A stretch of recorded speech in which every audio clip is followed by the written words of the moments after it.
down in his office. But will the discovery of his secret double life lead to the killer? An all-new 2020 starts right now.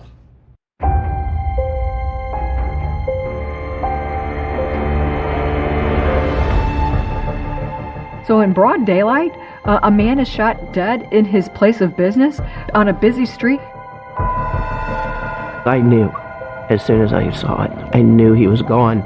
Just 2 blocks behind me, Bob Eidman was found robbed and murdered. Bob Eidman was shot 3 times. That 3rd shot is being an execution. I just all the way there saying, no, not Bob. There were just floods and floods of police cars coming in and just total chaos. We're with the Major K Squad. They only have 5 days, so the clock is ticking. Diane found out on the site that her husband had been murdered. Yes, she did. She makes the statement, something like this has happened before. There were numerous individuals who could have done something such as this. He asked me a question that just kind of floored me. He said, "We're trying to find out about your brother's lifestyle." What is it like to all of a sudden learn that there's this whole other secret part of his life? People are going to find out some stuff they're probably not going to like.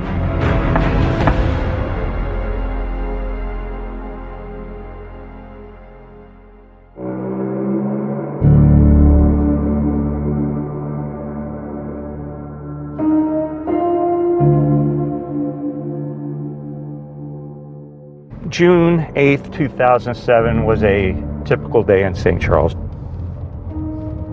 It was a sunny day and I was proceeding southwest here on First Capitol Drive. So it was about to break 80 degrees on this Friday morning around 11 a.m. And as Officer Dean Meyer's patrol car is making its way toward Interstate 70, a mail carrier was on her rounds too. This security video showing her dropping off mail at a strip mall grocery store, then driving her truck a few doors down to enter the office where Bob Eidman sold car insurance. Nobody heard her first scream. Our mail carrier was running up the street and she was flailing her arms and she was yelling for the police. Deborah Kennedy was the first person to hear those desperate cries and tried to catch up with her as the mail carrier ran into traffic on the busy road before Officer Meyer spotted her. I saw the mail carrier running up the hill with the phone in her hand. Stop, please stop! There's a man, I'm delivering the mail right now, he's lying on the floor with blood all over him. I asked what's going on and she said Bob was laying on the floor and he had blood on his face. And she tries to investigate what's going on. She goes into Bob's office and gets the shock of her life. I went inside to see if I could help him. And when I walked in, there was plenty of blood. I watched his chest didn't move. I knew as soon as I saw it. I knew he was gone. Let me breathe for a second.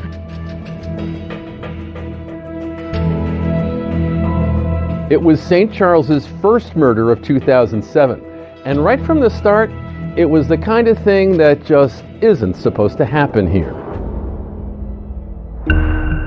That's because St. Charles, Missouri is an idyllic bedroom community. It's just over the bridge from St. Louis with a historic downtown and historic values as well. I guess the idea is that you're supposed to shed the stress of the big city as you come across the wide Missouri River and land here. But as we know, money woes, lies and rage and desperation, the grip of fear, they do not stop at the river's edge. Now we've got a whole team of officers from the St. Charles Police Department. They've converged on the scene of Bob Eidman's murder. There were just, floods and floods of police cars coming in and just total chaos. Immediately I responded to the area, to the scene. Bob is laying on the floor between the two desks.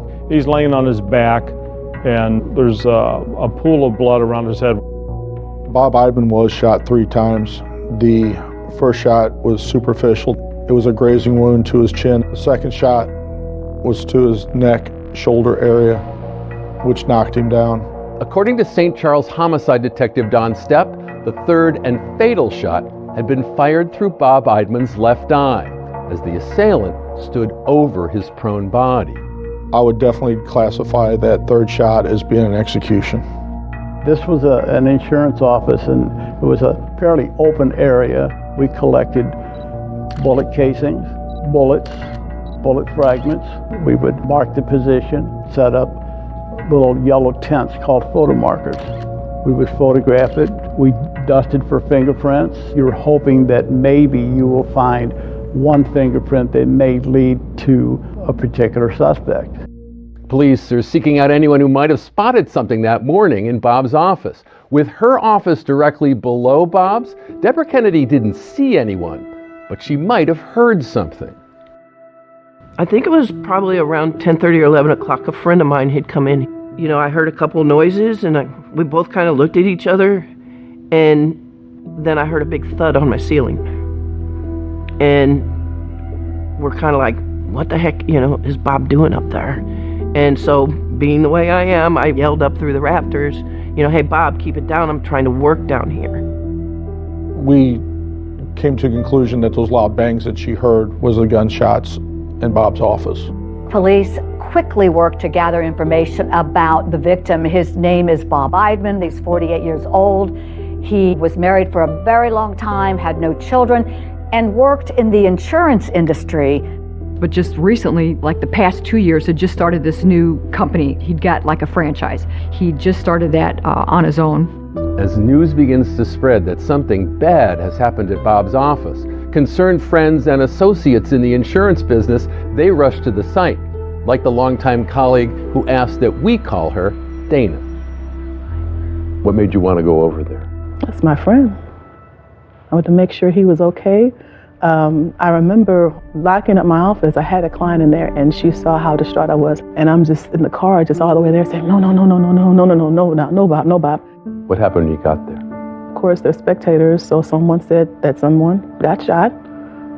Didn't see Bob, didn't see him waving in the window, didn't see any sign of him at all. And then when they took his body out of the office, we knew it was Bob's body because he was a big guy. What's that moment like? Oh my goodness. It was the worst. Local reporters have arrived on the scene as well. Those reporters notice that a woman pulls up, and it turns out that she is the now widow of Robert Eidman. Her name is Diane, and Diane approaches the reporters, asking them if they know what's happening. And the reporters are saying that they feel uncomfortable telling her about her husband, so they direct her to the police. But Diane said that she hadn't heard from Bob all day, which was odd, and she kept trying to call him, and he never answered the office phone. So when she shows up and seen all the police cars, she knew something had happened, and she identified herself. Diane found out on the site, didn't she, that her husband had been murdered? Yes, she did. As investigators comb the area looking for video of any potential suspects, they happen upon this grocery store just a few doors down from Bob Eidman's office. Inside, they take note of the security camera that captured the mail carrier earlier that morning. It was right about there, pointed directly towards the front door. Once they get a look at the video it recorded, it's the first big break in the case.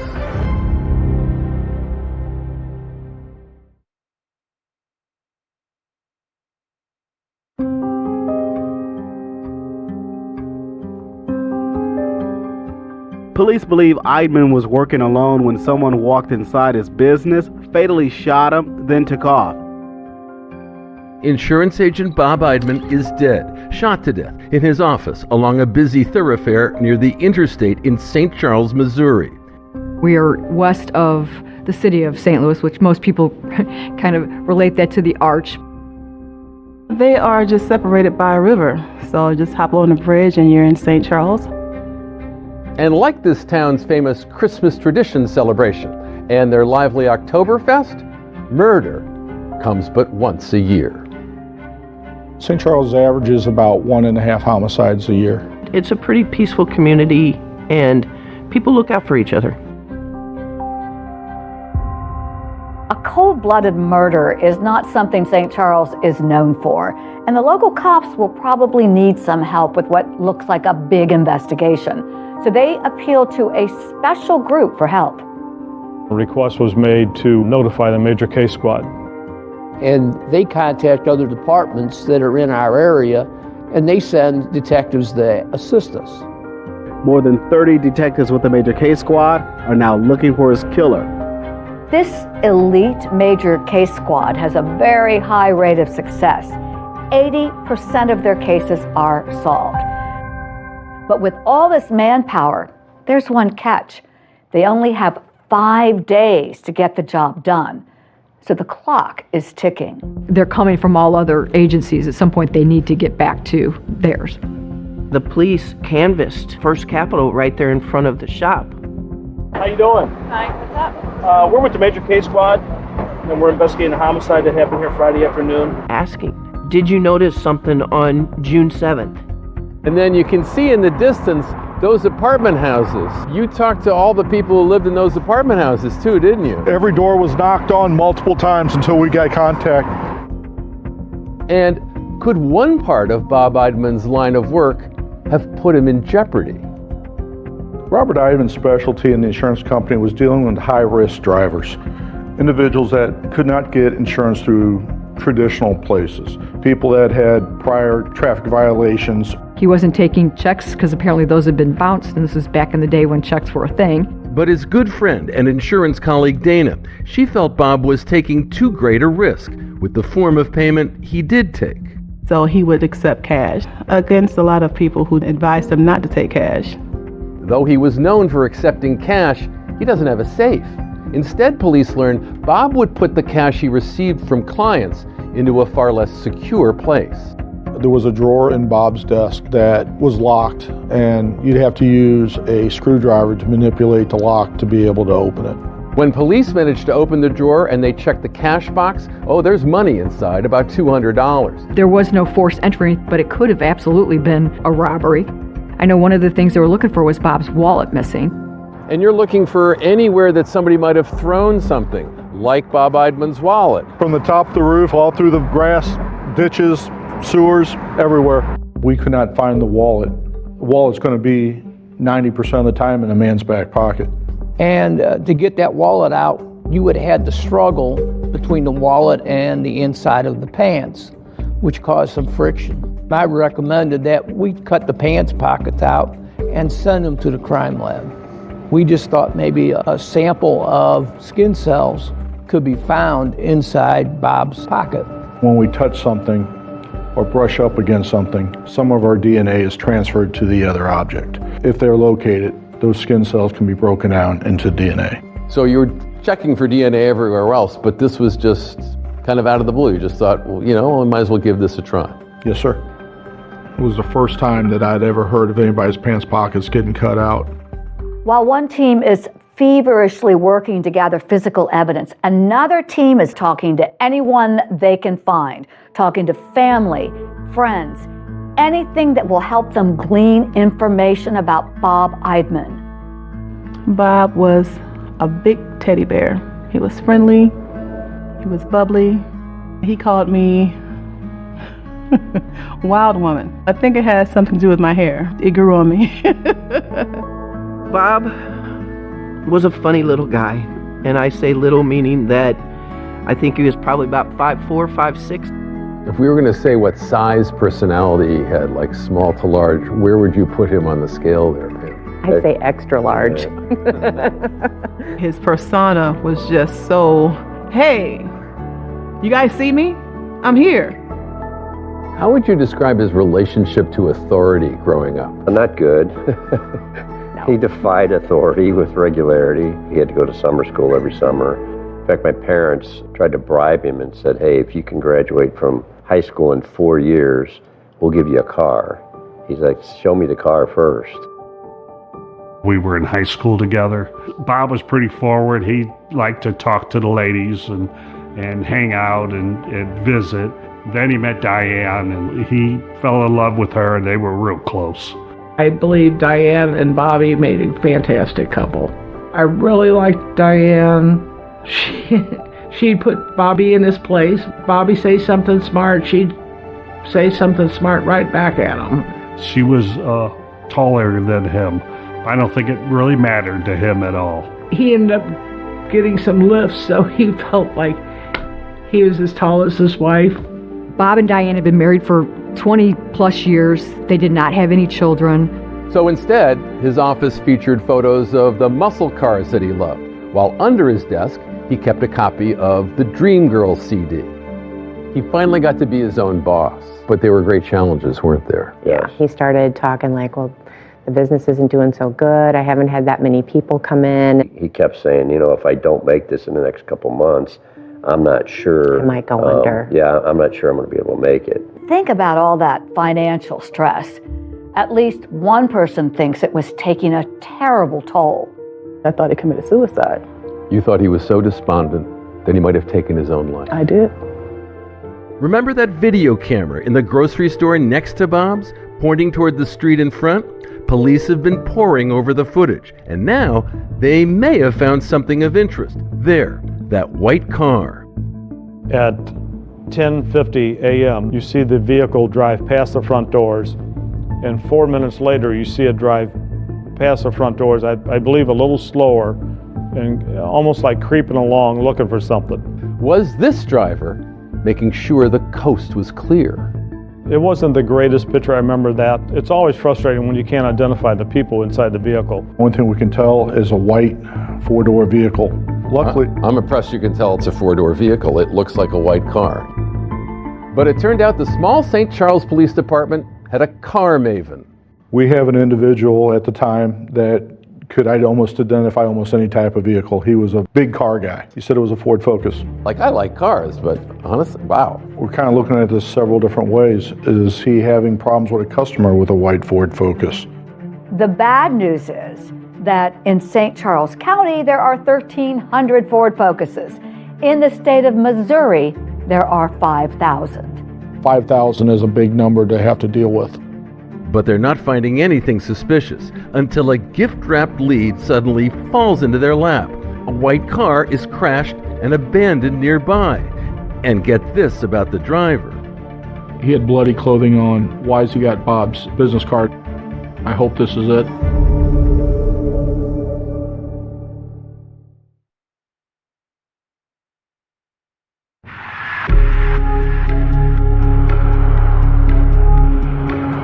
A mail carrier found Eidman's body shot several times inside his Brook Auto Insurance agency at about 12:30 Friday afternoon. So in broad daylight, a man is shot dead in his place of business on a busy street. I'm sure it did strike fear.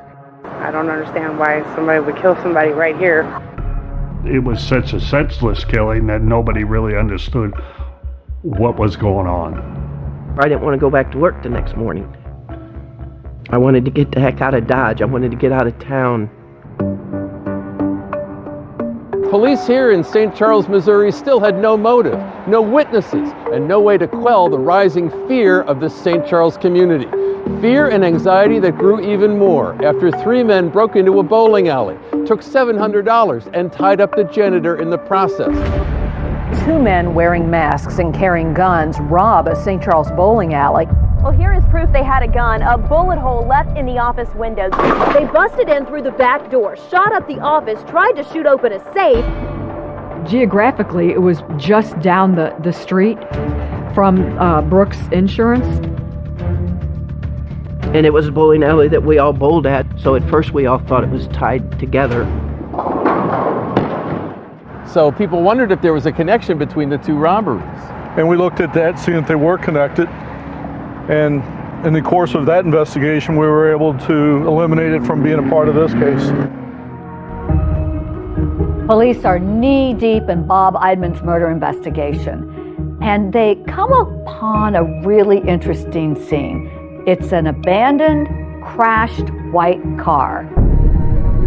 And when they track down the owner, well, there's a couple of really eye-popping pieces of information. He had bloody clothing on, and he also had one of Robert Eidman's business cards.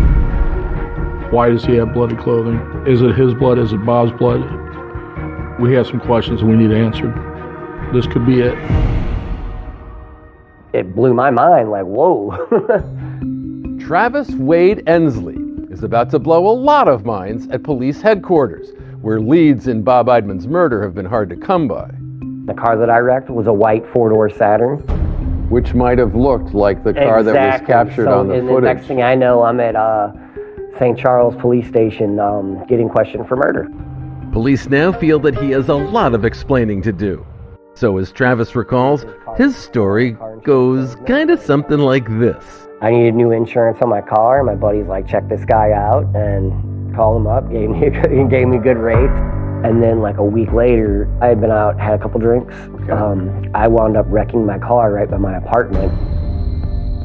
My airbags deployed and it knocked the sense out of me, and I like staggered down the hill, like right to my apartment, didn't remember nothing. Okay. Next day I woke up, I walk out my door, my car's not there. So Travis calls police to report his car as stolen, but then is stunned to suddenly find himself a potential person of interest in a murder. I was scared to death. They were coming at you. Yeah, they were coming at me pretty good. Travis has what seems like a likely story about why there's blood on a shirt. He said that when he crashed his car, he got a bloody nose. Cops will check out his story, so they're not quite ready to clear him. And they went and looked into certain, my alibi and this and that. They're like, okay, yeah, he's not the guy. Now, police turn their attention closer to home, to Bob Eidman's widow, Diane. It is quite routine for police to look at the spouse of someone who's been murdered. When Bob's wife, Diane, was advised that Bob had been murdered in his office, she didn't have a great reaction. While Diane does appear to be upset in this photo, some detectives at the scene felt she was not overly emotional. I don't want to say it didn't seem like a surprise to her, but she wasn't reacting in a manner that I thought a wife would react when they found out their husband was shot. That struck me, and I'm sure several detectives, as unusual. Is she in shock? Is she in denial? Is she involved in this? Then there's Detective Stephanie Kaiser. Already a veteran sex crimes investigator, Kaiser was respected for her sensitivity and understanding with victims.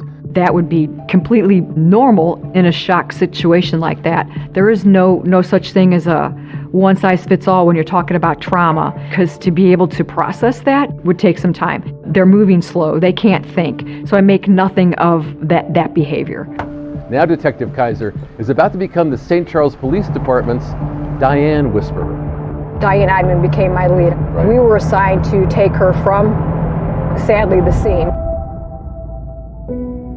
Diane wants to go to Bob's parents' home so that she can break the terrible news to them.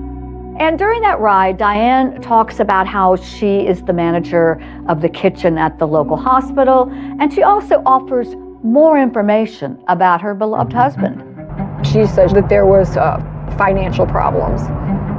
When you say financial problems, what do you mean? They were having a tough time paying bills. According to Diane, there wasn't much cash coming in. The business itself was struggling. Detective Kaiser continues talking with Diane, and she makes a note that Diane seems incredibly forgetful. She can't remember her own social security number. And then the detective asks her about any existing insurance policies. She was upfront that, yes, I have a life insurance policy through work. Diane initially gave us an answer that she thought they had a couple of small policies, approximately $5,000. Not much, right? Not much. So Diane was pretty direct with me. I think she'd had a lot of questions asked of her and then just kind of tells me boldly, I did not do this. These conversations with Diane will shape and reshape the police investigation into Bob Eidman's murder. At the end of that first day, Diane sounds like every other resident of St. Charles. She is terribly afraid. It's just dawning on her, wait, I'm not safe either. I have to act to get her extra patrol, and I did. But you have to still go where the evidence leads. And no one knows yet where that evidence will lead, especially in the wake of the very first astonishing story that Diane Eidman tells Detective Kaiser, with words that will be ringing in lots of heads at police headquarters. One of the first things she says is, don't take this as a confession or anything, but this happened to my dad too. Has her father been murdered and her husband murdered as well? Has lightning struck this woman twice?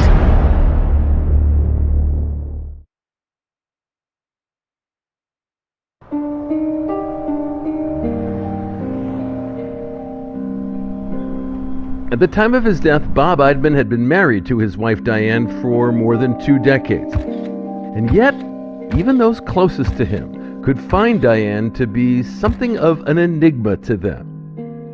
Not very outgoing. No, not very outgoing. She's just kind of shy and quiet. I mean, she just didn't really have a lot to say to anyone, really. When you would ask Bob about Diane, what kinds of things would he say about her? His famous saying was, "She's not the person you think she is," and I never knew what that meant.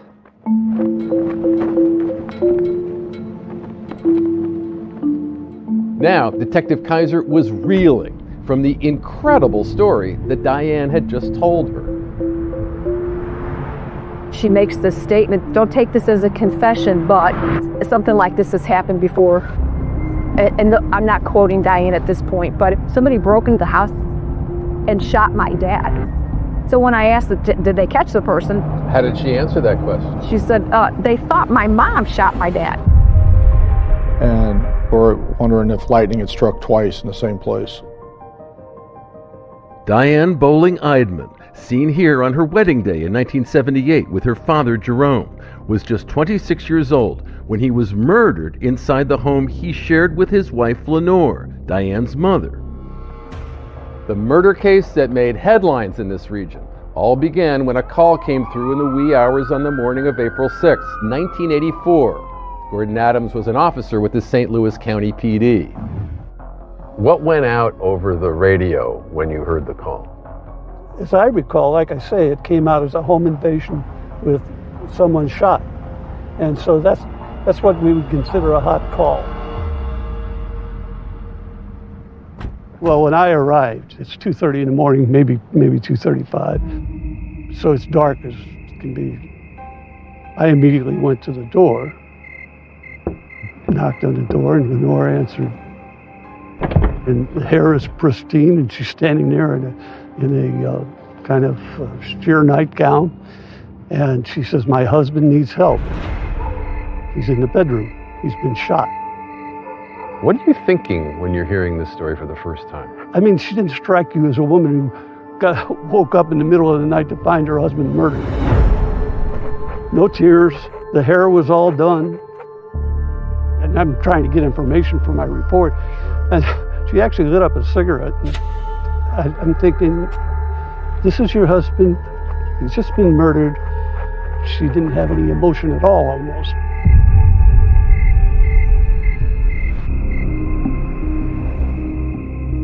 David Barron was a detective with the St. Louis County Police assigned to the case. So Lenore Bowling was asserting that an intruder had come into the house, somehow found her husband's service revolver, used that service revolver to kill him, and then left. That's what she was saying. How did that strike you as a plausible story, given your years of experience in law enforcement? It was an improbable set of circumstances. And to throw into that, the garage door was open about a foot. Okay, that garage door over there correct. was open a foot. And the inside garage door, leading it from the garage into the house, is the only door in the house that did not have a deadbolt. Diane's mother had told police she believed she was being stalked in the days prior to the shooting by a black male driving a black car who'd been leaving notes at their home. And there was a note found at the crime scene. Well, the last note that was found at the scene said, "This is for you, Pig, for what you did to me." No, I made a canvass later on in the neighborhood. No one saw a black male in a black car dressed in all black. Lenore Bowling was charged with the murder of her husband. She pled not guilty, and while she was awaiting trial, she moved in with Bob and Diane. How did Bob feel about living with someone who was accused of shooting her husband to death? Bob was not happy about that. He was scared. Yeah, He would was go to bed every he was night, very or him scared. say would bolt his door, lock it closed. He did not. He was afraid. He didn't want to be in the house with her.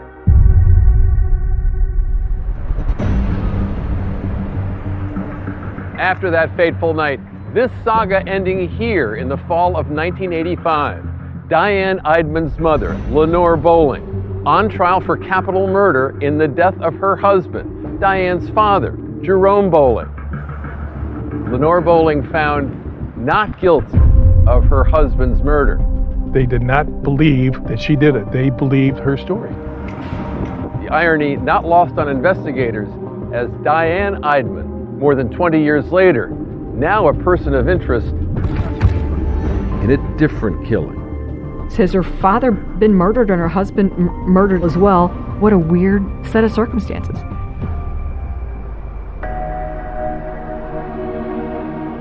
But it was something else Diane Eidman told investigators about her own husband that they said gave them pause.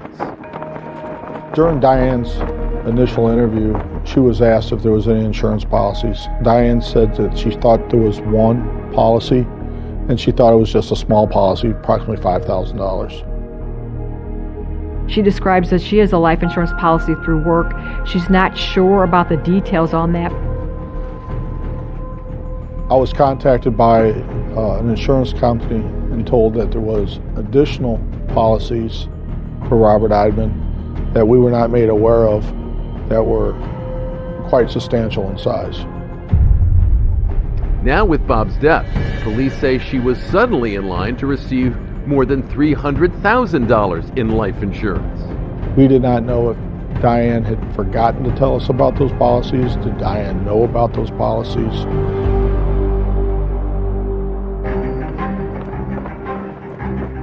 And as they start looking deeper into Bob Eidman, they make a mind-blowing discovery. This man was leading a double life. And then the commander of the major case squad asked me a question that just kind of floored me. I had no idea.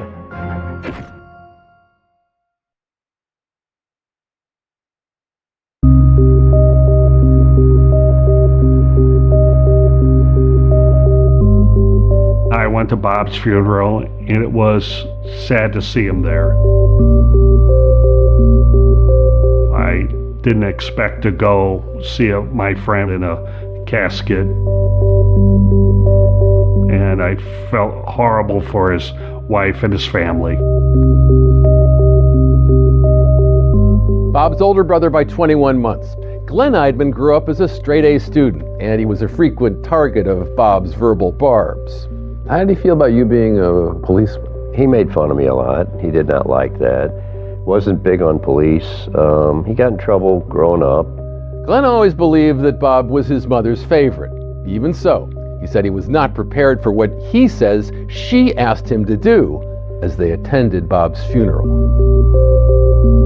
At his funeral, my mom, who was confined to a wheelchair, she was in very poor health. So she goes, "How could somebody do this to my boy?" I said, "Mom, I don't know.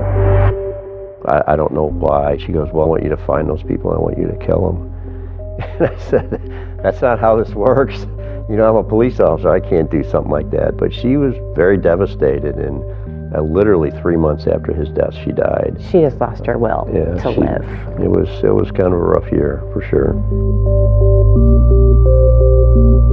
I went up to the funeral and seen Diane as she was broken up, but I didn't ask a lot of questions. She never really said a whole lot. She really didn't say a lot about anything. She was pretty quiet. I was just watching Diane and just grieving with her. And I noticed there was a large police presence. And I just thought that was odd for a funeral. But if they suspect the murderers to be there, then they were there for a reason. At the time of Robert Eidman's funeral, we set up surveillance and we recorded video of the attendees at the funeral, as well as obtaining the guest book. for the services. Police check out every name on the funeral registry. It takes them nowhere.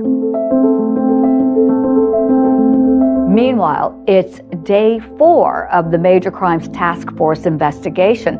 The clock is ticking, but still no good leads on who killed Bob Eidman. We were striking out. There was no one that could really come up and say, Bob's having a problem with anyone. But then the Major Case Squad does a deep dive into Bob's email, his phone, and computer records. They're searching for any hidden clues. They make a discovery they're eager to know a lot more about, just as Glenn comes in for his interview. You know, they put me in an interview room to ask me some questions. I said, you know, I have nothing to hide. You don't have to play these games. You know, ask me whatever you want. And he asked me a question that just kind of floored me. He said, we're trying to find out about your brother's alternative lifestyle. I said, what alternative? He goes, his affairs. You know, I go, you think he's out picking up women? I mean, that just ain't happening. And he's like, your brother was gay. I had no idea. We had no idea. We did not know that.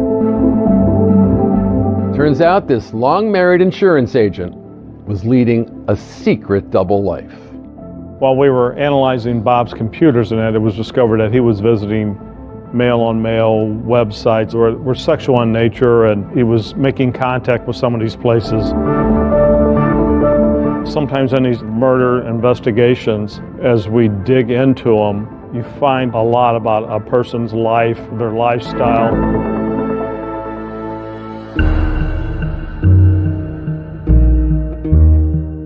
When you have a secret, what vulnerability does that give someone like Bob Eidman? Anytime somebody has a secret and somebody knows it, and you're keeping it a secret for a reason, people can use that as leverage to get their way if they want to blackmail you or extort you. As investigators continue searching through Bob's phone records, they find something else noteworthy. One phone number keeps popping up, belonging to a man from out of town. They had an intimate relationship. They would rent a hotel room somewhere and visit each other. Automatically a flag gets raised. What is it like to all of a sudden learn that there's this whole other secret part of his life that you knew nothing about? It was upsetting. I guess I felt he should have been able to talk to somebody about that. He shouldn't have had to hide that life. He shouldn't have had to lie. Having a relationship and being gay that's just part of life. And I wish he would have been able to share that with us. Yeah. How you doing? Police bring in this secret lover for questioning. They can't help but wonder, would this man have a reason to murder Bob? And what about Diane? Could his existence have set her into a murderous rage? We've altered the man's voice. People are going to find out some stuff they're probably not going to like. Feelings can run wild with someone. If I can't have you, nobody's going to have you. It gives people motive. And as a young, untested detective is taking on his very first big murder case, a totally unexpected assist from the cutting edge of forensic science, it's going to take this investigation into surprising territory and bring answers at last to the key question. Why was Bob Eidman killed? It blew my mind when the results came back. It was the golden ticket. This is what we were looking for.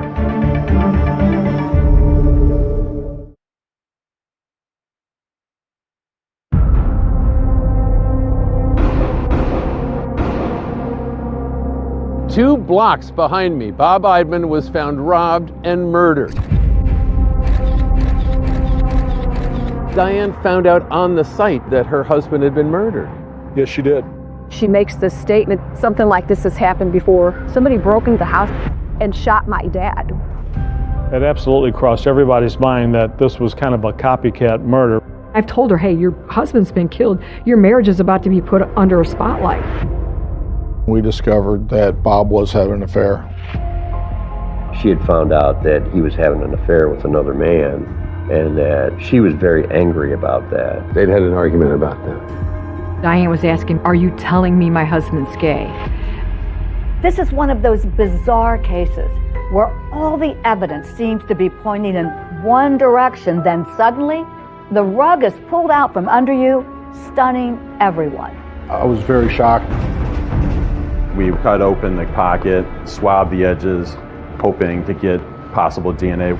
And the next day, state gave me the name. I was sitting in the same room with the person that shot and killed my brother.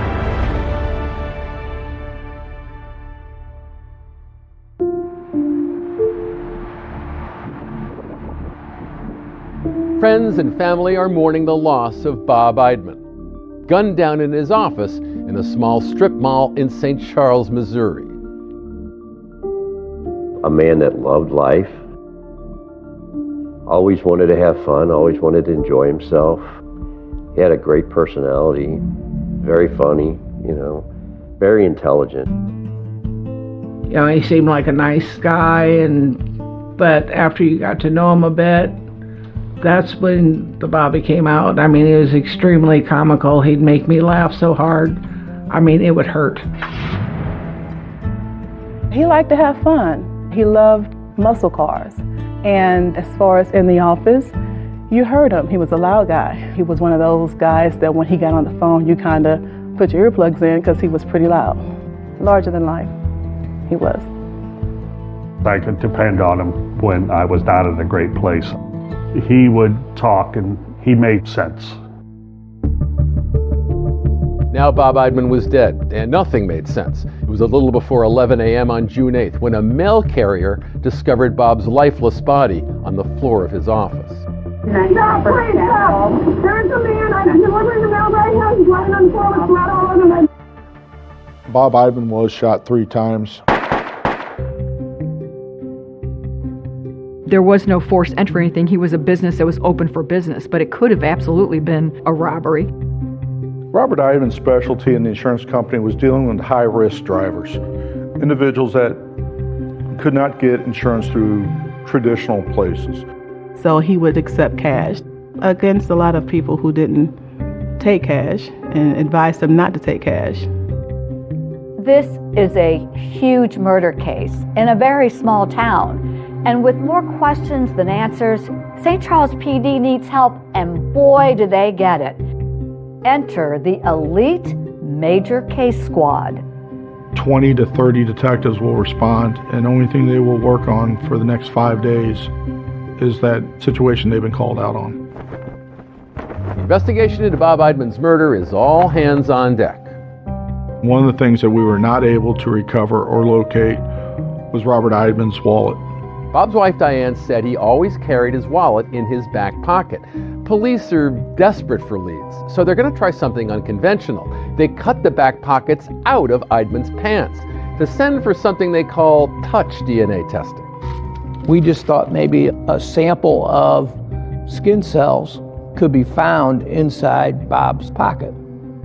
It's a newer technology and it's a long shot. Police, meanwhile, canvass the neighborhood where the crime occurred. They're knocking on doors. They're looking for every clue they can find. During the area canvass, there's a Mexican grocery store. It's just a couple of doors down. I think it was on the end of this particular strip mall, and they were able to locate some surveillance video. A white car passing by twice, but the video is grainy. In that video footage, we saw a Ford Focus. We were not able to get a license plate due to the angle of the camera, and we were not able to see who was in the vehicle. With lead after lead coming up empty and the clock ticking on that Major Case Squad, Diane Eidman. She remains the subject of, well, we'll call it curiosity. She was, after all, the person closest to Bob. It is quite routine for police to look at the spouse of someone who's been murdered. Tough questions need to be asked about the state of the Eidman's marriage. I took that a step further. Has there been any time that you two argued? Has there been any time that you were unfaithful to him or he was unfaithful to you? Diane insisted the marriage was fine. But when investigators seize Bob's computers to be analyzed, they make a shocking discovery. Bob's been visiting gay websites online. He's looking for massages and sexual relations. Bob Eidman had been leading a secret life, and a search of phone records reveals so much more. We found several calls that were coming in and coming out pretty much the same time each day. We discovered that Bob was having an affair. A secret relationship with a man who lived more than 3 hours away. Police take a drive to interview him. He was very forthcoming in the fact that the relationship between him and Bob was an intimate relationship, but very much affectionate and loving. They'd hoped to be together at some point. It wasn't like a quick fling, kind of out the door kind of thing. I think that's what it was going to be. But we just became good friends and just kept talking from then on. He says he never visited Bob in St. Charles, but said the two spoke every day and that he loved Bob. The two would stay in motels closer to his hometown when they got together. During the interview with investigators, he rolled up his right sleeve to reveal a tattoo that he said was for Bob. While doing the search of his home, we located a box the size of a shoebox, and it had cards from Bob. It had receipts from when they'd go to dinner or go to a hotel. He was saving it. With such tender and strong feelings for Bob, a handful of scenarios leaped to the mind of law enforcement. Could it have been a jilted lover who murdered Bob Eidman? Feelings can run wild with someone. If I can't have you, nobody's going to have you. It gives people motive. In theory, a jilted lover made potential sense to investigators, but the man had an alibi. On the date of the murder, he was at work, hours away from St. Charles. He was on video, and there were numerous people who said, yes, he was here this day. This is the time he clocked in. After passing a polygraph, Bob's secret lover is cleared. But it's something he tells investigators about Diane that raises red flags. He called me. He goes, I got some bad news. I said, what? He said, she read one of my emails. He said that Friday night, he said it was a pretty bad night. Investigators are now zeroing in on Diane. How angry was she when she discovered Bob's secret life? Angry enough to commit murder? You never met her before? No. I've seen her picture. Would she be angry enough to go in and do that? I hope not.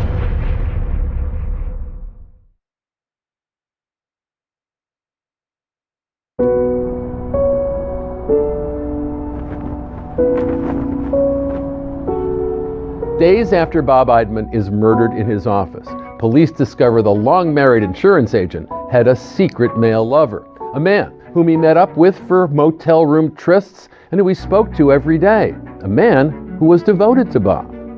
Did you guys love each other, or was it just a very close, personal relationship? I loved it, but I never said it to him. The secret lover is alibied out for Bob's killing, but in a frank session with police, he says Bob told him that Diane had discovered their relationship, and he says that Bob had told him Diane's reaction had led to a full-blown argument between the two. He said that, she said, who's, and, so this is, I think he said this is just, a fantasy deal or what have you. It's what Bob said. She asked him if we were sleeping together, and he said no. He said it was pretty rough that night, but Friday night. It was up to Detective Stephanie Kaiser, the Diane Whisperer, to broach the delicate subject with Bob's widow while interviewing her at the Eidman's home. Kaiser said Diane told her that she'd learned of her husband's relationship with the man after discovering an email between the two, that Bob denied having an affair, but it was the tone of that email which had deeply hurt her feelings. She describes it as he's telling him intimate things that he hasn't told me. She's telling me I felt hurt because he wasn't speaking to me that way. So they're married. What do you think she meant when she said that? What kinds of things were they saying to each other? I didn't ask the specifics, but I'm just talking to her about it. Did this happen? Could this be a motive? In Detective Kaiser's account, Diane seemed to be struggling a little bit with the nature of her husband's relationship to the man. or what they did during their time together. When I'm interviewing Diane, one of the things I asked a lot of different things, to the point where Diane was asking me questions like, are you telling me my husband's gay?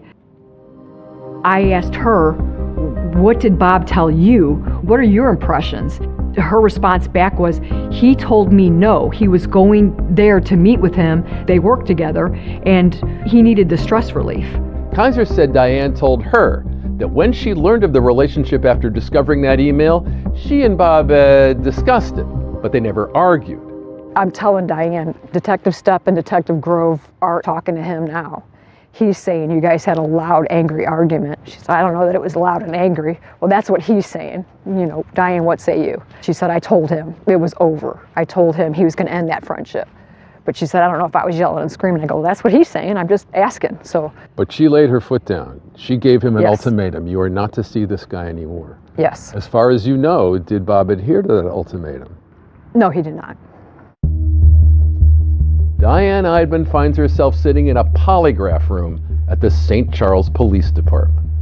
So Diane was pretty direct with me. I think she'd had a lot of questions asked of her and then just kind of tells me boldly, I did not do this. I didn't. Diane is just direct.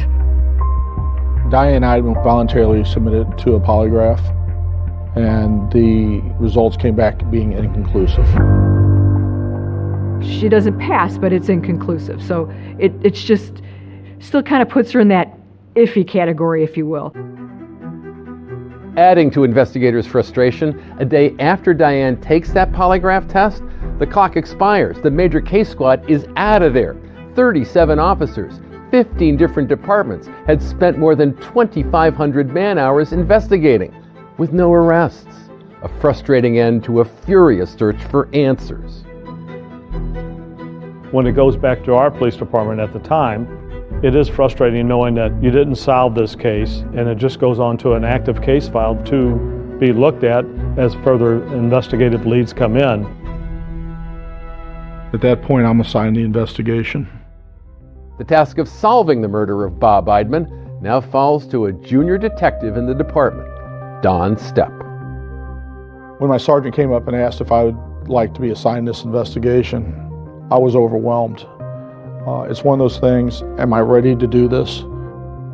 You don't want to say no, it's an opportunity. I wanted to see this investigation to the end. Don had contacted me and said, I'm starting from scratch. I'm going to take this entire investigation. I'm going to do everything over again. What did that feel like to hear? Well, it was refreshing to, I just felt like there wasn't a lot there. In 2007, I had only been a detective for 4 years. I was the young guy in the squad. I had got promoted and I was a police chief at the time, and I didn't want him to feel like there was pressure on him. But he met with me a couple times, and the one time that really struck home is he said, hey, you're like family, and I am going to solve this. What motivates me to keep going on this investigation is there's someone or someones who had killed Bob Eidman. Bob Eidman needs someone to stand in his corner.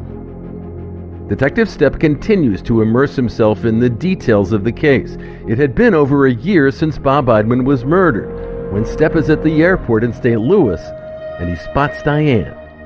I was off duty, and then I was picking up a family member at the airport, and Diane was walking my direction. Despite the time that had passed, Diane had never fallen off of Stepp's radar. Diane Eidman knows that you're keeping a close eye on her, doesn't she? Yes, sir, she does. How would you characterize the look on her face when she saw you? Shock. I believe at that point she thought she was going to be arrested. But the surprise of a chance encounter pales in comparison to the shock investigators get when they receive a call from the crime lab. Remember that pocket police cut out of Bob Eidman's pants to send for DNA analysis? It blew my mind when the results came back. It was the golden ticket. This is what we were looking for.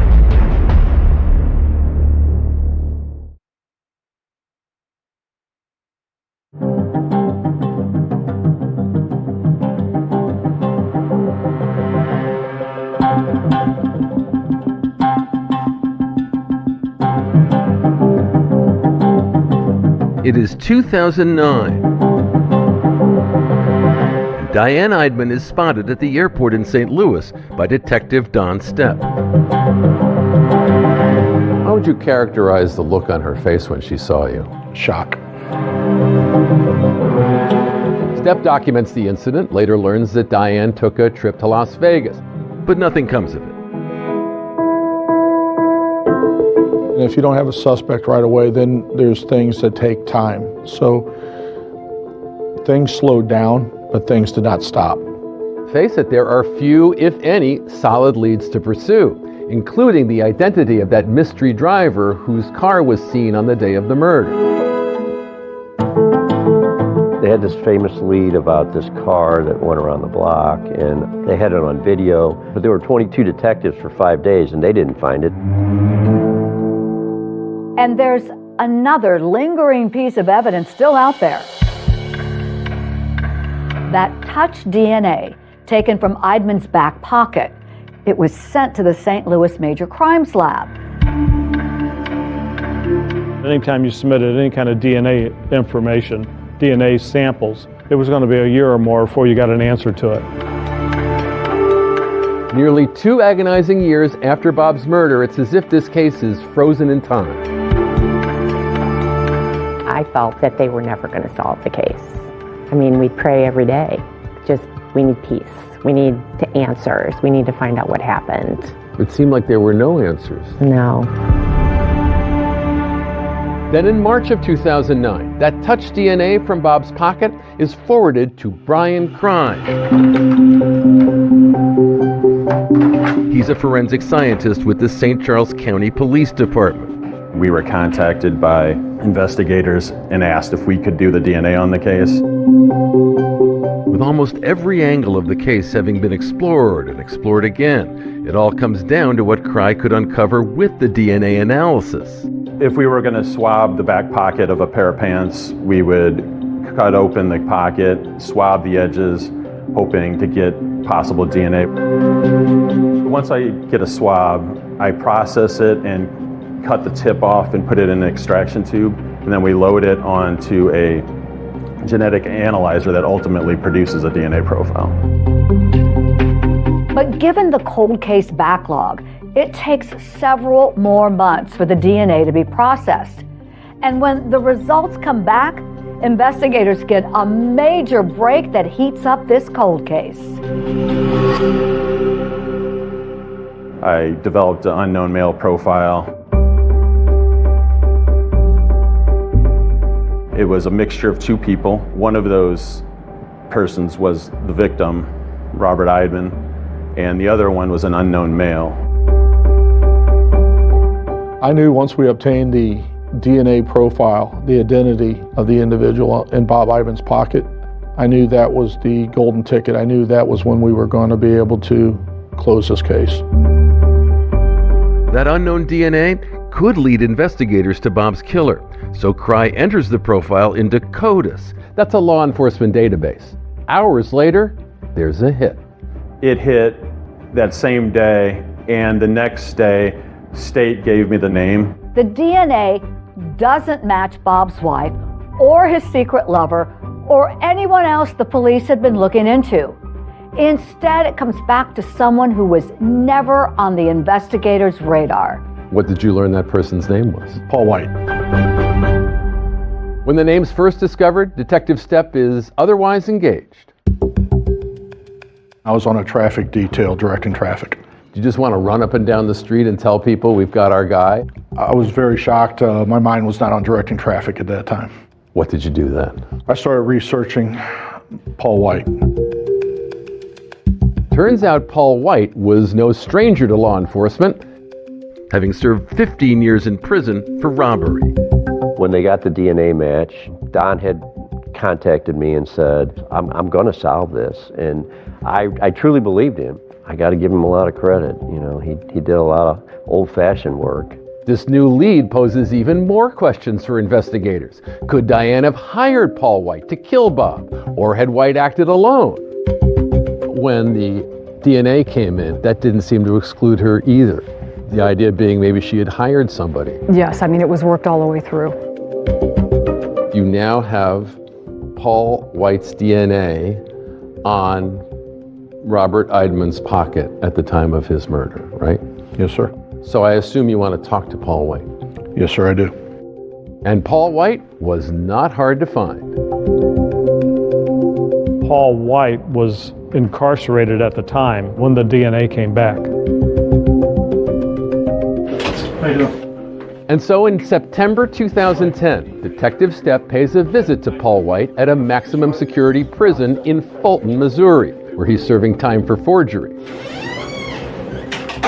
you have any idea why we're here? I wanted him to know right off the bat that we knew he was there. Does this guy look familiar? Never seen him before. I wanted the truth. I wanted to get a confession from Paul. I've got your DNA in his back pocket. And will that touch DNA evidence be enough to get that confession? White leaned back in his chair. He laughed. It's impossible. It's not. It's impossible. It's no way in the world. It's impossible. What are you thinking when he does that? I'm thinking this is going to be a long interview. I'm getting taped and stuff, and I'm what the man.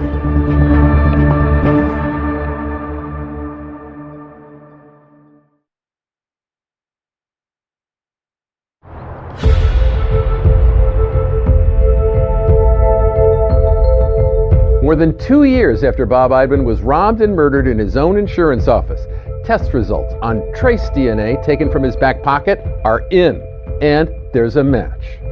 That individual was in the Department of Corrections in Missouri. What did you learn that person's name was? Paul White. As investigators dig deeper into Paul White's background, they uncover a possible connection to Bob. It's been hiding in plain sight. There was numerous files on Bob's desk, and there was a file, containing Paul White's name. Among those files is an application for auto insurance. 2 names are listed, Sherry White and her husband, Paul White. Paul White's wife's file was on Bob's desk? Yes, sir. What was it doing? I think when Mr. Eidman had seen the car pull up and saw Paul White exit the vehicle, he was grabbing Sherry's file to be ready so when he came in. Investigators quickly clear Sherry White as a suspect in Bob Eidman's murder. With the trail of evidence now leading directly to Paul White, Detective Stepp decides it's time to meet face to face. This is where the magic happens. Doesn't look all that magical, does it? No, it doesn't. What happens to people when they come into a room like this? We get to the bottom of facts. This is where people have an opportunity to tell us about what they've done and tell us their story. Since Paul White is already serving a prison sentence for an unrelated forgery charge, he's literally a captive audience. Let's go back and talk about some of your strategy as you were going to talk to Paul White. Paul, I believe, was in a little bit of shock after all these years. 2 detectives showing up from St. Charles City. He did not expect that to happen that day. Do you have any idea why we're here? Okay. Are you thinking the long game at this point, or do you think he's going to start telling you stuff that he knows at that first interview? I'm thinking to myself, the DNA itself is probably enough to get an arrest warrant, but I didn't want just an arrest warrant. I wanted the truth. Before I ask any questions, you must understand your rights. You don't have to make a statement or answer questions. You have the right to remain silent. Do you understand that? Could you put your initials there, Paul, for me? I think initially Paul White's attitude was very kicked back, relaxed. First of all, do you know a guy named Robert Eidman? Never heard of that guy? I even put a picture down in front of him and asked him, do you know this individual? Right. Does this guy look familiar? Never seen him before. Eventually he came back around and said, yeah, I thought that was his wife's insurance man. That picture I showed you, that's Robert Eidman. Okay, you say it kind of looks familiar? Yeah, that's the guy we got the insurance from. And I explained that we were working a homicide investigation, and I explained that his DNA was located in his back pocket. Do you think there's any chance that your DNA is going to pop up inside that crime scene? From a robbery. From a robbery? No? You come to prison, they take your DNA. Your DNA pops up. You know where it pops up? Swabbing the back pocket of my victim. Your DNA shows up in this guy's back pocket. I ain't no way in the world. Why don't you think that? You said that he got robbed. I never robbed the guy. I've been in there one time. and to get insurance. So that's Exactly. Ain't no You're telling me you've been in there one time. Yeah. And your DNA shows up in this guy's back pocket a month later? That don't even make sense. Exactly. With your story, it doesn't make sense.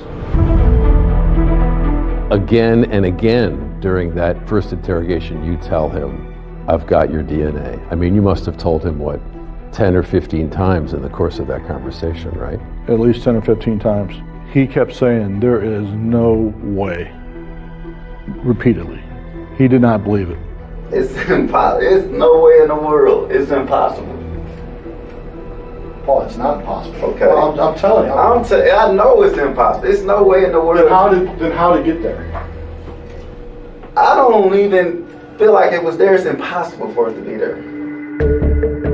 After White's adamant and repeated denials about that DNA evidence against him, investigators uncover another critical piece of evidence. I ran every kind of data history check on him. The big point with Paul White was I found out that a neighboring law enforcement agency had issued a ticket to Paul White after our homicide in a white Ford Focus. That's right, a white Ford Focus. And remember, that's the very same vehicle make caught on a surveillance camera the day Bob Eidman was murdered. Paul White was a passenger in that vehicle, and the driver was identified via tickets as Cleo Hines. Why was the car stopped in the first place? Registration on the vehicle. The registration on the vehicle was out of date? That's correct. Who was the driver of the car? The driver of the vehicle was Cleo Hines. What was significant about that? We later learned that Cleo Hines was living with Paul White, and his girlfriend was best friends with Paul White's wife. So they had a long-standing relationship? Yes, sir. What was the indication that you had that Cleo Hines might have been involved in the murder of Robert Eidman? It was Cleo Hines' vehicle. You were sure of that? I was sure of that. I had a couple other officers contact Cleo Hines, and they arrested Cleo Hines and brought him to the St. Charles City Police Department. Does Cleo Hines know a secret that could solve Bob Eidman's murder? You know a man died, right? You know that? Somebody pulled that trigger.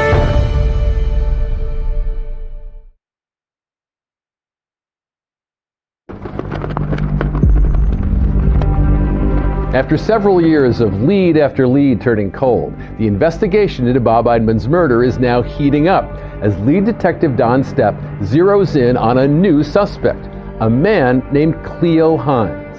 I was going to take the same approach with Cleo Hines as I did with Paul White. Are you the hardened criminal, or are you a guy that made a mistake? Let's talk about the robbery. Dude, I know all about it. I told him we had a positive idea of his vehicle. We had a positive idea of a Focus, a white four-door Focus. You know your vehicle's on video? Do you know that? You know that Mexican grocery store? There's a video camera inside. So I seen you pull in. Now you didn't just pull around once, did you? No, like twice. You pulled around twice. Yeah. That's on camera. Yeah. Then you pulled up. He knew he owned a white four-door Focus. He knew he was involved in this. There was no way that he could fight that. Unlike Paul White, Hines immediately starts talking, saying White approached him the day of the murder. He got a gun in his hand. Okay. He wakes me up out of my sleep, into my head. He told you he was going to do a robbery. I basically already knew that because of the gun. Okay. And how he was acting. I mean, he ain't had no money. It took a very short time, and Cleo just started talking and talking and talking. What kind of handgun do you think it was? It looked kind of like a 9mm Glock. A 9mm Glock, the same type of handgun investigators determined was used to murder Bob Eidman. But the question is, who pulled the trigger? Somebody pulled that trigger. Okay. It wasn't me, it was him. Okay. And Cleo wanted to give his side of the story to defend himself against whatever Paul might say he did. I told him 20 to drop him. I'm outside the door. He goes and 5 minutes later he comes back out. Did gloves on? Paul. Yeah. He has a white gloves. White gloves. They were like cotton, like gloves. Paul White had been wearing gloves, so Paul White absolutely wasn't going to say anything because he believed his DNA couldn't have been located because he was wearing gloves. I don't even feel like it was there. It's impossible for it to be there. So if a perpetrator was wearing a cotton glove when they go into the pocket and digging around, they could leave that DNA that's already on the exterior inside the pocket. Also, if the individual is sweating, it could actually soak through the glove and leave DNA behind that way. What do you do with those gloves after the shooting? In the barbecue pit? Yeah. Armed with Cleo Hines' confession, Stepp hits the road to Fulton Prison once more for another crack at Paul White. And I'm going to tell you right up now, I got a full confession from Cleo Hines. Okay, he told me everything. But even after Detective Stepp reveals Cleo Hines has accused Paul White of being the gunman, Paul White doesn't blink. If you got Cleo saying that I did this and that, he's evidently lying to you. And I don't know why he would even say that I would put a gun to his head and force him to do something. It's hard to do an interview to get a confession from somebody for a murder. It's really hard to get a confession from somebody for a murder inside prison. White is arrested the next day, and he's charged with robbery and murder, and could be facing life in prison. Now, with the pressure turned up so high, will he finally change his story? I've asked you 3 times. Drove 87 miles one way to ask you these questions. Hypothetically speaking. Hypothetically. Hypothetically. If I say I was there, you know what I mean, and I saw everything that happened, you know what I mean, and it's like, that just makes me as guilty. You know, I still get a murder charge, but I didn't kill him. I didn't pull the trigger. Finally, the dam breaks. Paul White starts talking. I said, I think he got some cash in there, you know what I mean? So I said, we can just either go in and rob him, but I said, he probably know who I am, so we're gonna have to get some cash. We already had those gloves, those cotton gloves that you were talking about, and then we went up to Walmart, and they had those little type ski masks. Paul White describes a chilling scene of a panicked Bob Eidman trying to comply with his assailant's demands for money with that notoriously sticky desk drawer, where Bob kept his money, instead of in a safe. And then he started shaking him, like, to his drawer and couldn't get the drawer open. And I was like, man, just give me your wallet. And so I reached in his pocket and grabbed the wallet. And Cleo was like, man, no, there's more money there. There was a lot of finger pointing at each other, trying to point the blame to someone else. Cleo Hines told police he never even got out of the car at Bob Eidman's office. But Paul White wants police to believe that it was always Hines who had fired the bullets that killed Bob Eidman. We shot him once. He was like, man, where the rest of the money? Where the rest of the money? And he was like, man, there is no other money. There is no other money. And he shot him again. I'm like, man, what the you doing? I said, man, is he dead? He was like, I don't know. Shot him again. So I'm like, man, we gotta get rid of this gun. You know what I'm saying? I took it and threw it off the bridge. Paul White offers to help find the murder weapon, riding along in handcuffs in the back seat of a squad car. We took Paul White out of the St. Charles County Jail. Going to find the weapon. And had him point out the area where he got rid of the gun. I would say, like, right in here. We searched an extensive area for the gun, was never able to locate it. Now we have 2 suspects and 2 confessions. And with both men pointing the finger at each other, prosecutors are gearing up to put both of them on trial. I was sitting in the same room with the person that shot and killed my brother, and that was pretty hard to be calm. Will Bob Eidman's family finally learn who murdered him?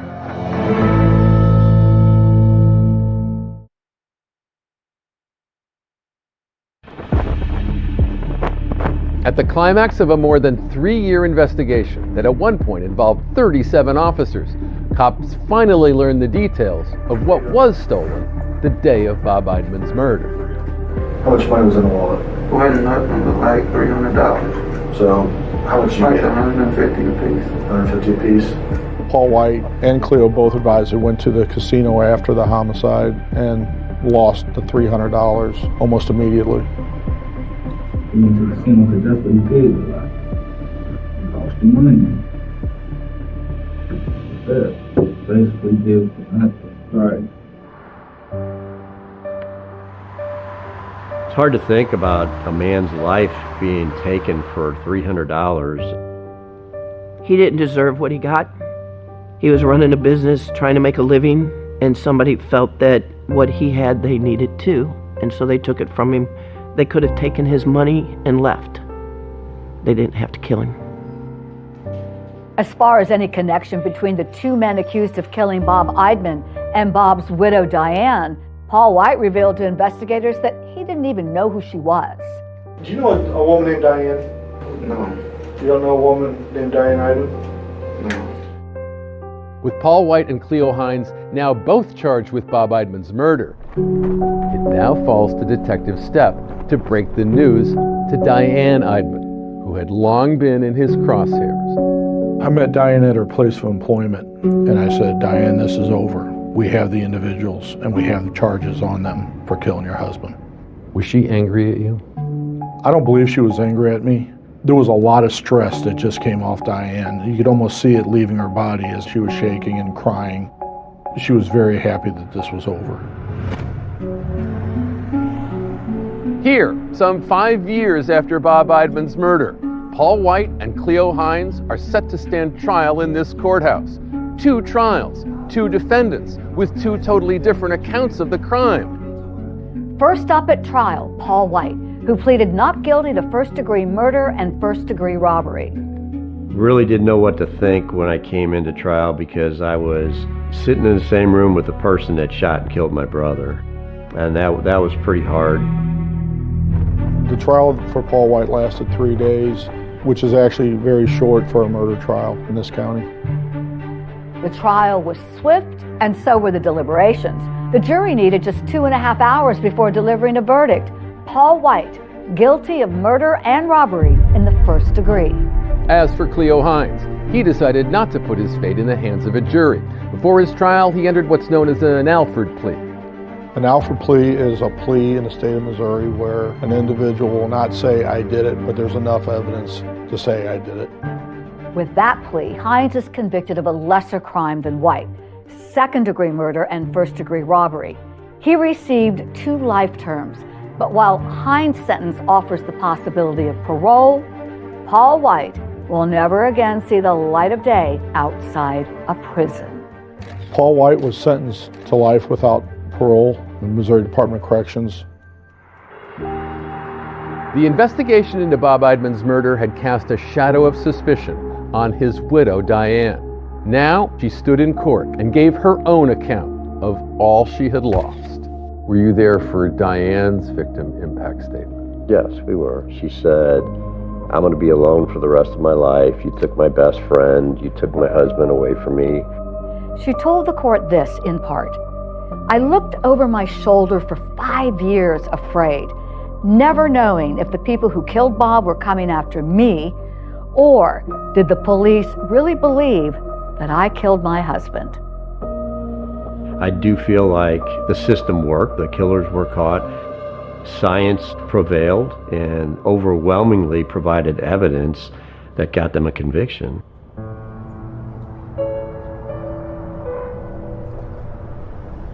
Never again can he come to a Christmas dinner. Never again can we see him for a birthday party. Never again can he and my son talk and have a conversation or a relationship. He just loved life. I mean, he was always happy and making jokes, making light of things all the time. We talk about him all the time. It's not like he's gone. He's still here with us.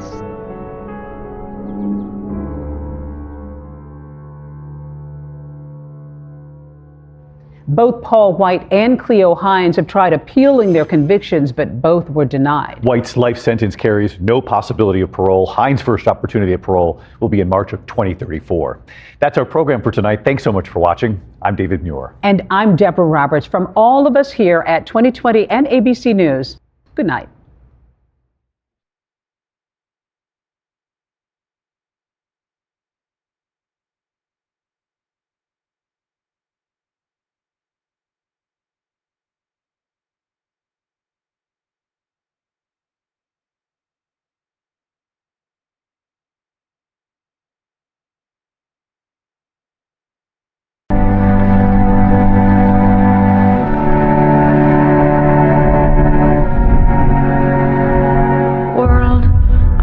To leave you better, I want my life to matter. What could make me crumble? You know, she would be strong enough to, you know, to stand up to. I watch the news on TV. Kelsey Schelling's face is on billboards in Pueblo, and volunteers have combed through the area she was last seen.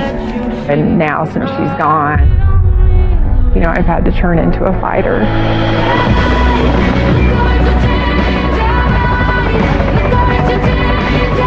She's the strongest mom I know, who fights for their kid like this.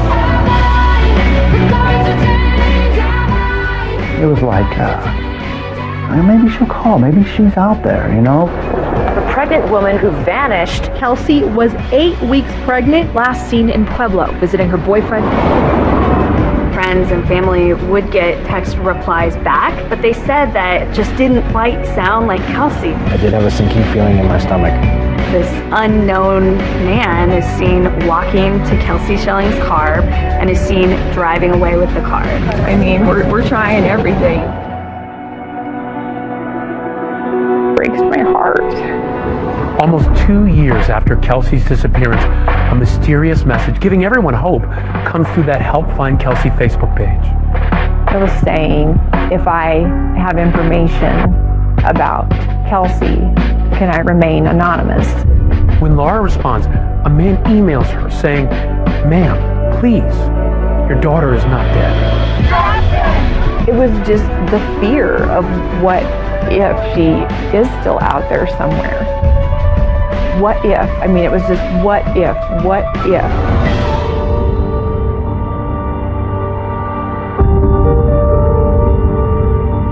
Kelsey Schelling grew up in the tiny farm town of Holyoke, Colorado. Holyoke is around 2.5 to 3 hours away from Denver. It's quiet. It's kind of have your own way. Perfect place to raise a family? Yeah, real good place. Yeah, safe. You're hoping anyway, you know. Holyoke is definitely agricultural. There's only one stoplight, and if you want to go to a Walmart, you've got to head west to Sterling. That's 50 miles away. In the early 90s, Kelsey's parents, Doug and Laura, owned the local grocery store in Holyoke. Kelsey and her brother Colby seemed to be living out the American dream. I first met Laura Saxton back in 2016 when 2020 was first looking into Kelsey's story. You know, she's just always been a little firecracker.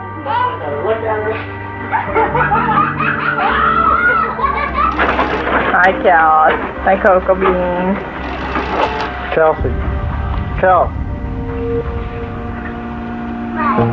She wasn't a kid that wanted to stay up till midnight, you know, where you usually have to fight your kids to go to bed, like at 8:30. That's when she wanted to go to bed. She'd go into her room and pull back her covers, and each animal had to be in a certain place, and everything had to be just perfect. When she got to be 2, 3, 4 years old, she was feisty.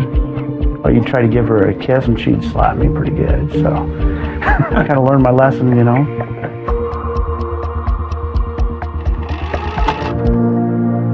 My first impression of Kelsey, she was just an active, outdoors, fun-loving girl, liked to do a lot of sports. When my daughter and Kelsey first met up, their true love was playing basketball together. I was their coach, yeah. Here she is right here. Wow. Is she the point guard? Mm-hmm. When we were still in elementary school, her dad took us out and let us drive on the dirt roads, which is pretty common around here. Kelsey could just laugh about things like that, and her laugh made us laugh. She'd start to giggle, then you would start to giggle, and so that's what made being around Kelsey so special. Kelsey was a tiny little thing, shorter than me. The Kelsey that I knew didn't take a lot of crap off her classmates. She wasn't afraid to stand her ground. But as Kelsey enters her teens, the Schelling family is rocked when Doug and Laura decide to divorce. Going through a divorce is really hard as a kid. Yeah, the split of our parents certainly had an impact on both of us. Colby. Colby lived with me and Kelsey lived with her mom. It was a real dark time for the whole family. It was a rough age. After her dad and I got divorced, it was just she and I together alone for a lot of years. She was in a bad emotional place, and I don't think that was due to her character and nature. I think that was circumstantial. When Laura and I was going through a divorce, she was on antidepressant pills, and she ended up taking like 3 of them or something. She ended up in the hospital for several days, and it was pretty scary. I thought we were going to lose her at that point. She was in a coma? She was.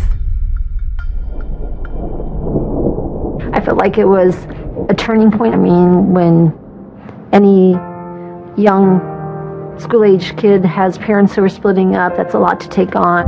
She actually stopped doing all of the sports and activities. It seemed like she was more removed. I think Kelsey was just looking for a change. She wanted to figure out what was her niche. Kelsey was always, I think, working through, how do I be better? How do I grow? How do I move past this? Our senior year, she was the prom queen. You don't get that without showing people kindness and respect and truly being embraced by your peers, Kelsey taught me, she taught me perseverance. Eventually she moves on, she goes to Northeastern Junior College. What did she want to do with her life? She wanted to get a degree in psychology. I think in her heart she wanted to work with children. We officially became roommates January 2011. If all of us were bored at 3 o'clock in the morning, she'd be the one to say, let's go cause problems, I guess. Not bad problems, she was just, out for a good time. She loved to have fun. That was her thing to do. And for a while, carefree Kelsey is back. And then she meets Dante Lucas. He's about to change her life forever. It was a big deal that she was dating Dante. He was part of the basketball team. They were kind of the popular kids and everything. By the time Kelsey got to know him, she felt proud that she knew who he was because he was somebody to know. He had dreams of making it big in the NBA. Kelsey thought she met the man of her dreams.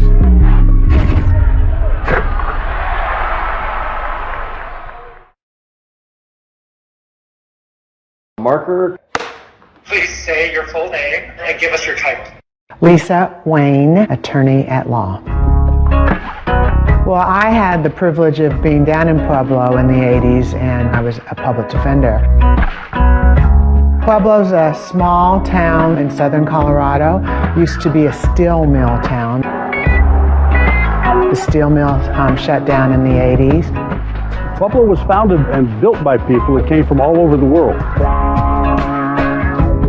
We're the home of the Pueblo chili. Everyone that lives there is so proud of this town. Kelsey's love interest, Dante Lucas, lives in Pueblo.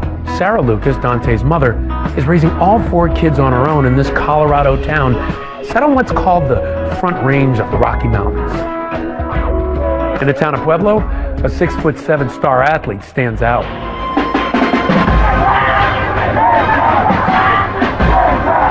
I coached Dante Lucas in youth football.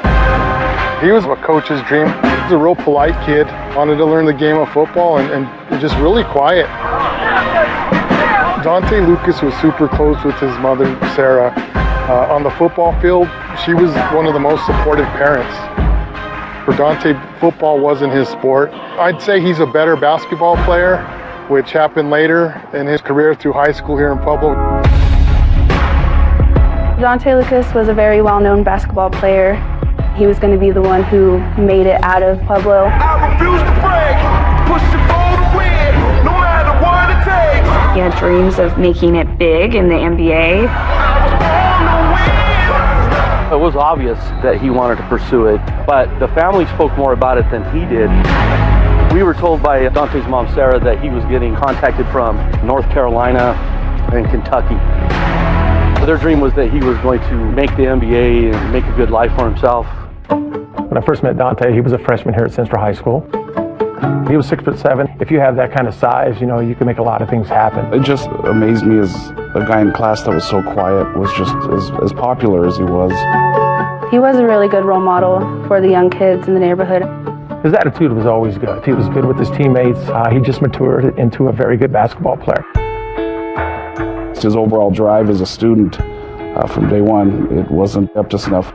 As a teacher, I'd try to get him involved with the rest of the class. I talked to him about that several times. Whether it was his grades or his skill, Dante didn't get into an NCAA school, but he wanted to continue to play basketball. Dante gets recruited to Northeastern Junior College in Sterling, Colorado. He's playing basketball when he meets Kelsey Schelling, and they begin dating. Kelsey and another one of our roommates actually went to a basketball game and were scouting out the cute boys on the team, saw Dante and decided to go up and talk, and that's how she and Dante met. By the time Kelsey got to know him and really got kind of involved, she felt proud that she knew who he was because he was somebody to know. They spent a lot of their extra free time together. When did you first meet him? I never met him. I saw him play basketball a couple times. Kelsey never really said anything about bringing him home to meet the parents. He was not committed to her by any means. Kelsey could have had anybody, but she kind of always took attraction to people that needed help, that she thought she could turn around. I believe that if Dante was, failing or had bad grades, that his basketball career at the school would be definitely on pause. I don't honestly think that Dante really cared to learn. Kelsey would try to help him. He would just seem very disinterested and not really care. I think she just hoped if she was good enough to him that, he would realize that, she's the one. I think Kelsey stayed with Dante because she found someone that gave her attention even if it wasn't the right kind of attention. And I think Dante was with Kelsey because he got money from Kelsey, borrowed Kelsey's car, basically lived a life that everyone works for but didn't have to do anything for it. Just had to be there. There were good days in the relationship with Dante, and then it just went south. He would play with her heart. I could definitely see some bubbliness fading out as he broke her spirit. Kelsey texts Dante, "I'm really hurt. The way you talk about me to other people is your true feelings. I guess I'm just a fool. I'm so heartbroken." Days later, Dante would respond, "My phone's been dead the past few days." And then afterwards she'd be like, "Oh, he's better, he's gonna be better." And then she'd be happy. Dante left Northeastern Junior College because he was kind of done with his studies. After Kelsey leaves Northeastern Junior College, she lands in California, but she doesn't stay there long. Why did she decide to leave? Mostly it was financial reasons. Where did she go from there? That's when she moved back to Colorado. Was living in Denver in her dad's apartment, and she had started working at Floor & Decor. When did she start going out with Dante again? Over the holiday time frame, November, December, he would stay with her, but then he'd go back to Pueblo sometime. Were you worried that he would come back and what that would do to her? Absolutely. I saw what it was like before, and I didn't want that to happen to her again. She didn't want that to happen to her again, because she knew the kind of person that she became when she was with him. And how in the world did they get back together? I don't know. She missed him, I guess. Kelsey has a surprise for her family. She's pregnant. She called me when she found out she was pregnant, and she was stressed, very stressed. I could tell she was scared to tell me. Just told her, "I will support you. It's going to be okay." She was happy. Did she tell you anything about Dante's reaction? She said he was mad. She and Dante would be texting and he would stop responding either during arguments that they were having. She would then get upset, wait to hear back from Dante, and left in limbo, and it was very aggravating for her. Kelsey texts Dante, "You were my best friend. The only thing I lived for day after day. What happened to us? It wasn't supposed to be like this." One time I'd talk to her and she'd say, you know, he's kind of coming around and Dante will never abandon the baby.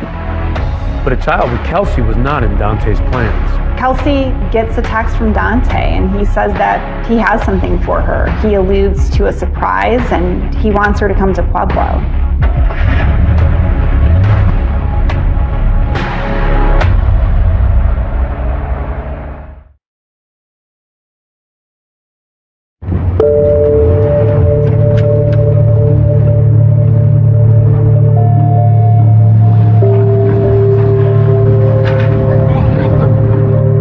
Kelsey had come home.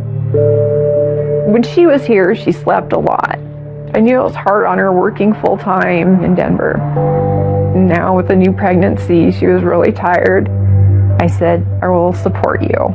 Whether Dante is in the picture or not in the picture, it's going to be okay. She was happy. She wanted that baby. She wanted to be a mom. She was in a good place. Yes. So I'm thankful for those couple of days that we got before she went missing. My name is Zach Hillstrom. I am a reporter at the Pueblo Chieftain. I think that people have been trying to fill in the blanks about what happened to Kelsey from the time that it happened, and not just when the mystery seemed like it might be a permanent one. On February 3rd of 2013, Dante Lucas, her boyfriend, was trying to convince Kelsey Schelling to come visit him in Pueblo that day. She responded with a firm no. It seems like they fought a lot that night. Just before 3 a.m., Kelsey texted Dante, "You don't have to be in a relationship with me. You don't have to marry me. You don't have to have a happy little family with me. You don't have an obligation to me. You're good. Don't worry. Good night." Lucas's response to that was, "Oh, I know all of that. Thanks for stating that for me."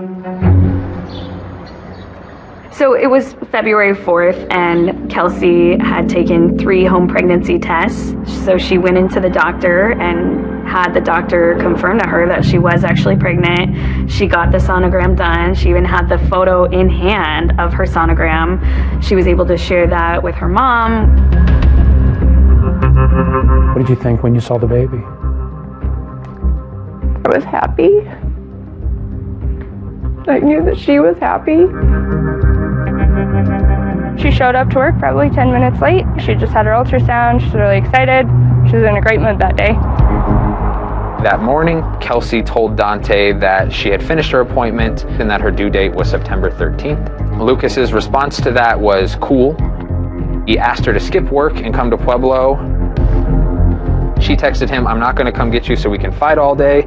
He texted back, "I don't want to fight at all. I want to give you this." She writes back, "Give me what?"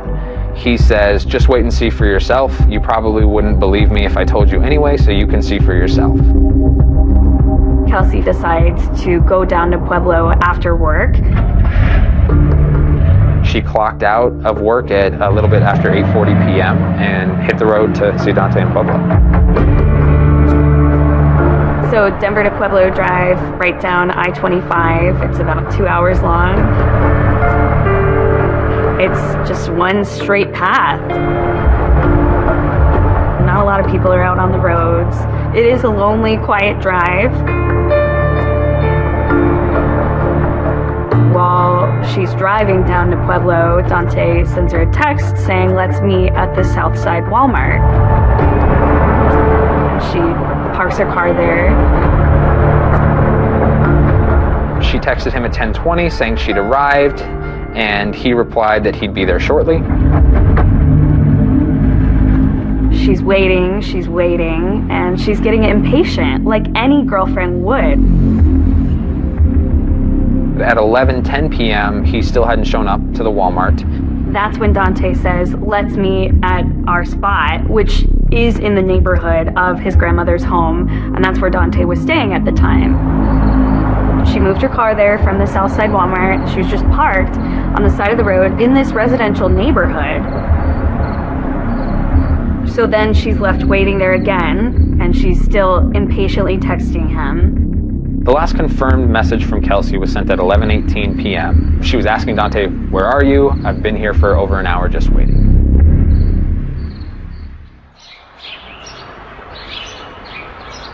The following day, the 5th, she didn't show up for work. So I tried calling her, couldn't get a response. So then I shot her a text message asking her where she was, why she wasn't at work. Got a text message back right away saying that she was in the hospital having some tests done. And she said that she was not having a baby anymore, it was growing in the wrong place. I tried calling her on Wednesday. She didn't answer her phone, which is kind of pretty rare. And then I texted her, I said, "Hey, give me a call." I got a text message back, said, "I'm not feeling good, I'm on the couch, I'll call you tomorrow." I kept trying to call, and she wouldn't answer. Toward the end of the week, it was going directly to voicemail.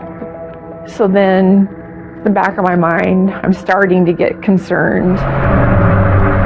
After Kelsey had driven to Pueblo, there was never a phone call that was answered from her phone. Kelsey is not the type of person who would not talk to her friends. She was glued to her phone. Friends and family would get text replies back, but they said that it came in a voice that just didn't quite sound like Kelsey. It was just short, quick responses. Generally, any text message I had from Kelsey, words were spelled and there was punctuation, and they didn't have that. I got to looking at the text message and it's like, man, I don't think that was her. Why didn't you think that was her? Just the verbiage in it and stuff. I mean, it just didn't seem like, her texting me. Then on that Saturday morning, it's like the whole world just unraveled. All of her friends started contacting us saying, we've been trying to reach Kelsey and we can't reach her. I called Doug, her dad, and said, something is wrong. And so then we all drove up to Denver that day. Went into the apartment. There was no sign of her in the apartment. And that's when we called the Denver police. Family members were visibly upset. They were frantic, actually, almost feverishly asking for any help they could get in trying to locate her. Did you reach out to Dante? I did contact him to ask him, if he knew where she was. What did he sound like on the phone? Because the call that you're making to him is, "Kelsey, the woman that you are with, the mother of your child, is missing. We are desperate to find her." Nothing, no. Not worked up, not, just... He's not scared? What can I do? How can I help? No, he just says, if I hear from her, I'll let you know. And then a little bit later, he got back with me. He said, "I heard from Kelsey. She called from a private number. She said she doesn't have her phone. And she said she'll be getting a hold of you." Intimating that she's alive, she's out there. And I said, "Well, can you track that number?" And he's like, "Yeah, I'll try and figure out what the number was." And then, of course, he never did. When this case first came in, I called Dante. He was telling me that he had seen her and had talked with her and spent time with her more recently than any of her family members, any of her friends. After I got off the phone, I did have a sinking feeling in my stomach. The following Friday, February 15th, that morning is when we drove down to Pueblo to turn the investigation over to the Pueblo Police Department. We, in the beginning, were trying not to call him a suspect, just to try to build a rapport with him and try to sit down and get him to open up. Can you kind of tell me just briefly what happened? Well, early Tuesday morning, she came down to Pueblo. During the course of the interrogation with Dante Lucas, he reveals some pretty shocking things about Kelsey and about the baby.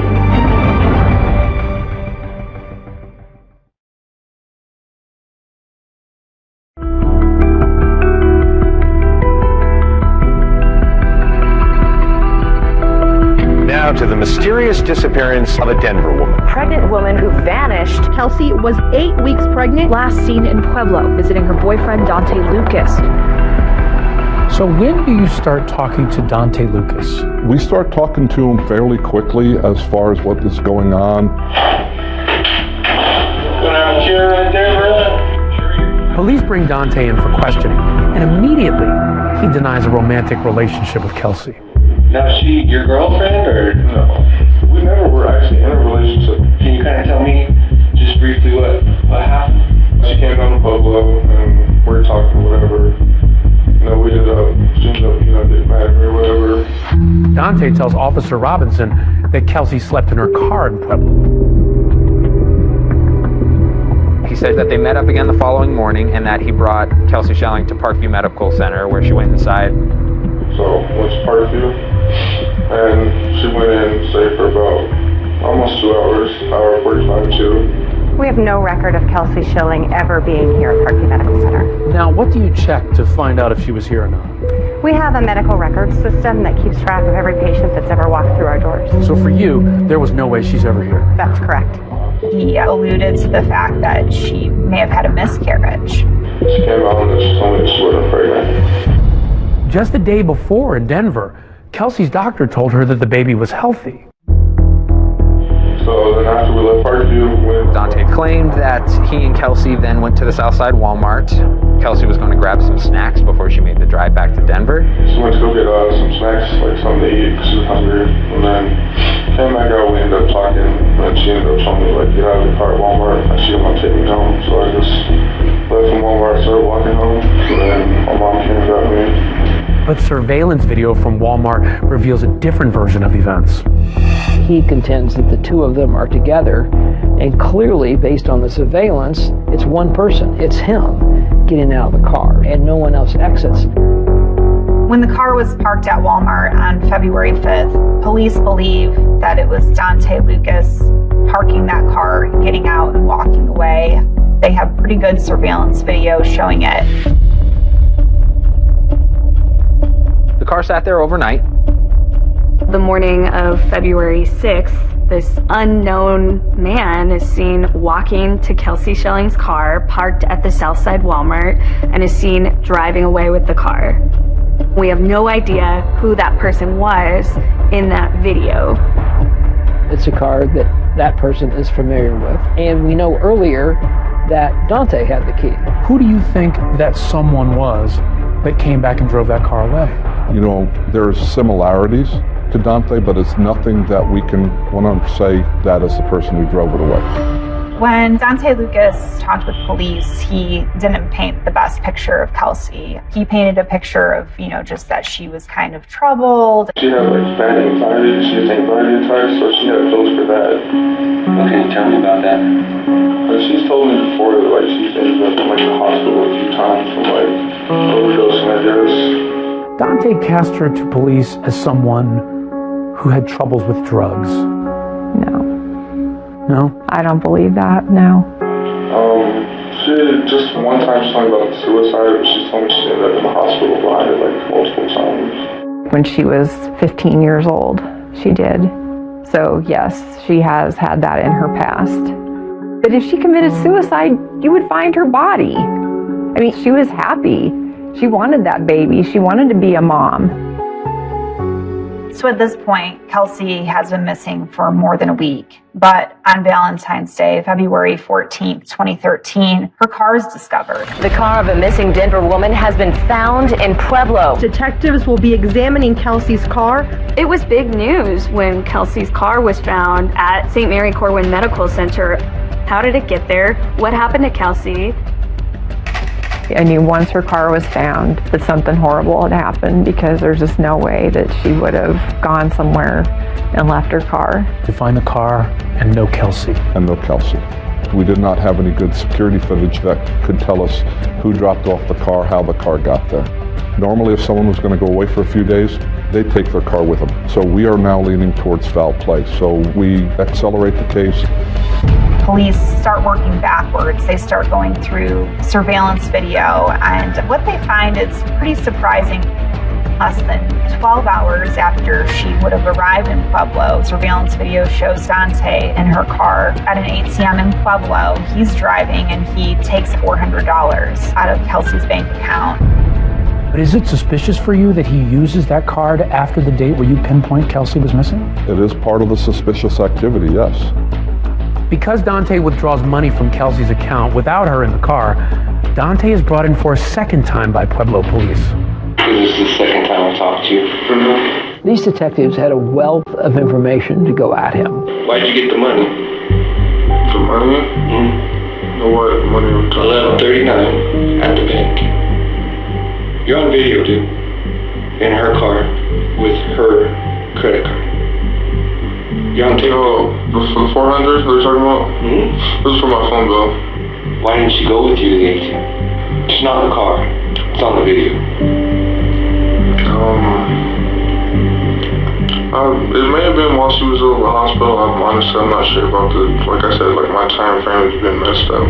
The detective moves on to another topic, talking about why there's no record of Kelsey ever showing up at the hospital. There's no record of her ever being at Parkview. That's like all I have to say. Now here's the thing. Instead of pressing Dante on these contradictions, they move on to an unrelated topic. When she dropped you off at Walmart, where were you parked at? Apparently you guys know, so I don't understand why I told him one time, that's all I can say about it. When she dropped you off, when was that again? Can I speak to a lawyer, please? So if you guys just keep asking the same questions over and over, I was like, speak to a lawyer. Once he requests a lawyer, all questions come to a halt. Unfortunately, this is a very poorly executed interview. I think it's a tremendous missed opportunity. Once he shut down, our avenues of trying to talk to him end. And how did you read that? As the possibility that he knows something.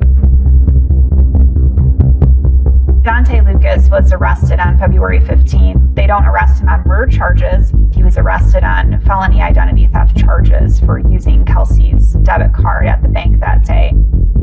But those charges were later dropped when investigators found out that Kelsey did, on occasion, give him permission to use her bank card. How do you prove she did not or did give him permission at that time? And since you had permission to do it before, it makes it a very difficult case to prosecute. He's released. He's, living his life. Do we suspect foul play? Yes. Have we come up with a body? No. Dante is a person of interest in the fact that she's missing. Hoping to get Dante to talk, police bring in the person who knows him better than anyone.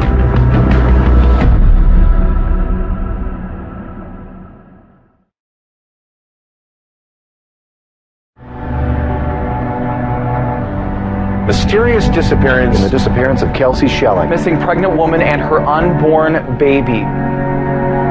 World, I want to leave you better. As journalists, these are the stories that keep us up at night. This was a story that I spent 4 years working on and reporting on. 5 years of no answers. I wanted so badly for there to be justice in this case. To let you see the real me. Even though Kelsey's car was found in Pueblo, Kelsey hadn't been found. Police, maintained at that time that it was a missing persons case. When the charges of identity theft are dropped in March of 2013, police can't get Dante to talk again. You'll have a chair right there. I'll grab you a water and we'll be back in a second. So they take a different tact. They decide to speak to his mother, Sarah Lucas. I would love to clear Dante and move on. If Dante would come in, do a polygraph, we ask him 5 questions. If he passes that, we can move on and look other directions. I will relay that to his lawyer, and I know my son wants nothing more than to find out what happened to her. Detectives ask her about February 5th. That's the day that Dante was seen on surveillance camera parking Kelsey's car at Walmart. Did you in fact pick Dante up? I did pick my son up. At that time, did you see Kelsey? Was she with him or? No, she wasn't with him then. Do you know where she was? Yes. Sarah gives Dante an alibi for his whereabouts on February 6th, when that unknown man is seen moving Kelsey's car from the Walmart. On the 6th, Dante, or somebody that looks remarkably similar to Dante, I'm not going to say 100% was him, but went back and picked it up. There's no way that was him. There's no way he was at home. I know my son, he's not capable of hurting anybody. But it's been 3 years since this case happened. No one's been charged. That's right. You have inconsistencies, lies, but without a body or any direct evidence that tells us something happened to her, to a homicide, it may happen one day, but right now it's, we haven't had any evidence to reclassify it. You look at the Pueblo Police Department, they probably didn't have as many resources, and her family quickly became frustrated with how this investigation was progressing, or kind of the lack thereof any progress. Kelsey's still not a victim, according to them. There's not been a criminal act committed, according to them. We just want an effective investigation done into Kelsey's disappearance. Her family is pleading for your help. We're doing everything in our power to find our missing loved one. We tried to push Pueblo police for answers. We were there for every press conference, every event. We just weren't getting any new information from them at all. And to me, that was so frustrating. The investigation really isn't being handled properly. Laura Saxton always been a fierce advocate for her daughter, and I don't think she'll rest until Kelsey is found. Many in Pueblo are not giving up on finding clues that could help find Kelsey Schelling. Why do you think people feel so strongly about Kelsey's case? They can't believe it. They try and imagine what if it was their child.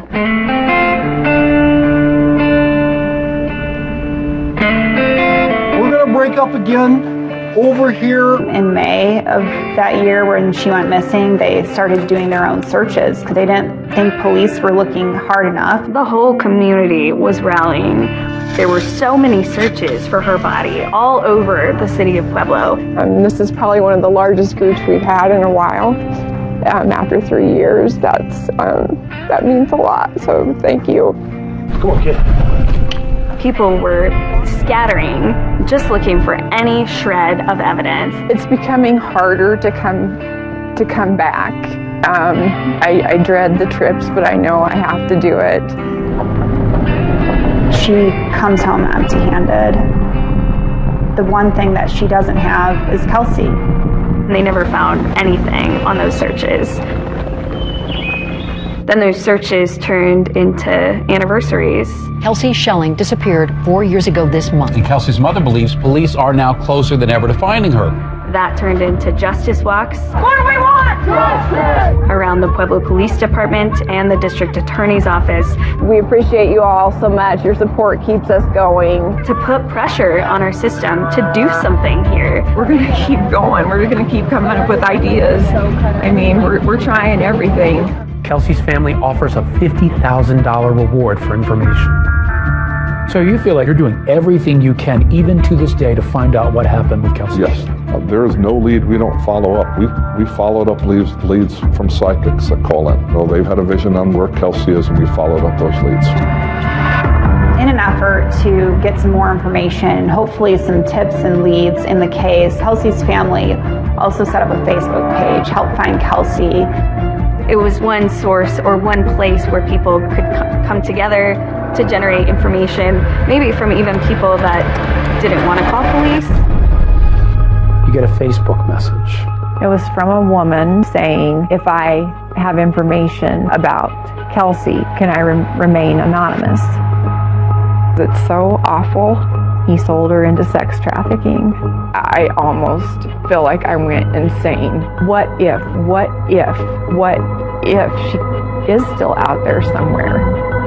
We were on the ground to investigate, and I couldn't believe what happened. Right when they're at the trunk, get ready. It's Ryan Smith, ABC News.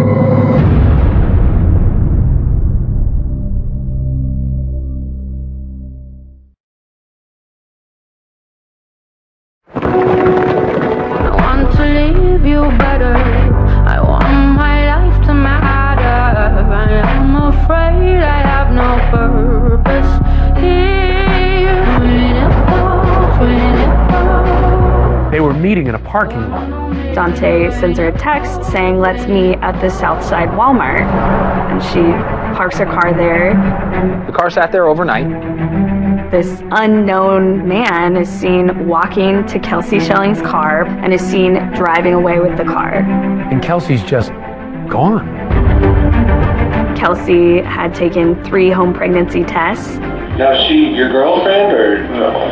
We never were actually in a relationship. The lead suspect stops talking. Can I speak to a lawyer, please? It's a dead end. These are the stories that keep us up at night. But an undercover volunteer befriends him. I had to play the role that I didn't know what was happening, so I was like, oh my gosh, what's going on? Like, what is happening? Okay, they're both rolling now. There's a sting operation. Right when they're at the trunk, get ready. We're about 10 seconds away. Marcus Ryan Smith, ABC News. How you doing? I know that my testimony could potentially help take him down. The anxiety level was high, the tension was high. A witness in the Dante Lucas trial Was found shot to death. Another moment where your jaw hit the floor. When they came and told us the verdict was in, we all were just like, oh my God. Her mother simply won't give up on finding Kelsey.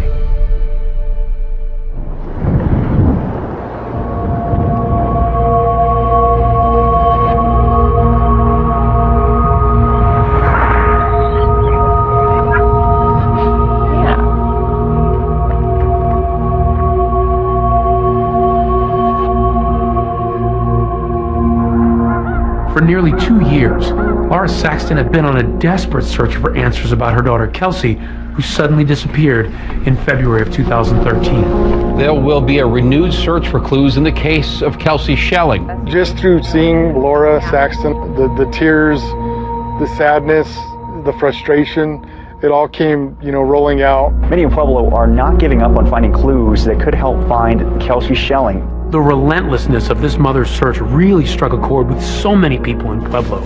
Scores of locals turned out to help Laura search all around the Pueblo area for any trace of Kelsey. Over here on this other hike in 2 more groups.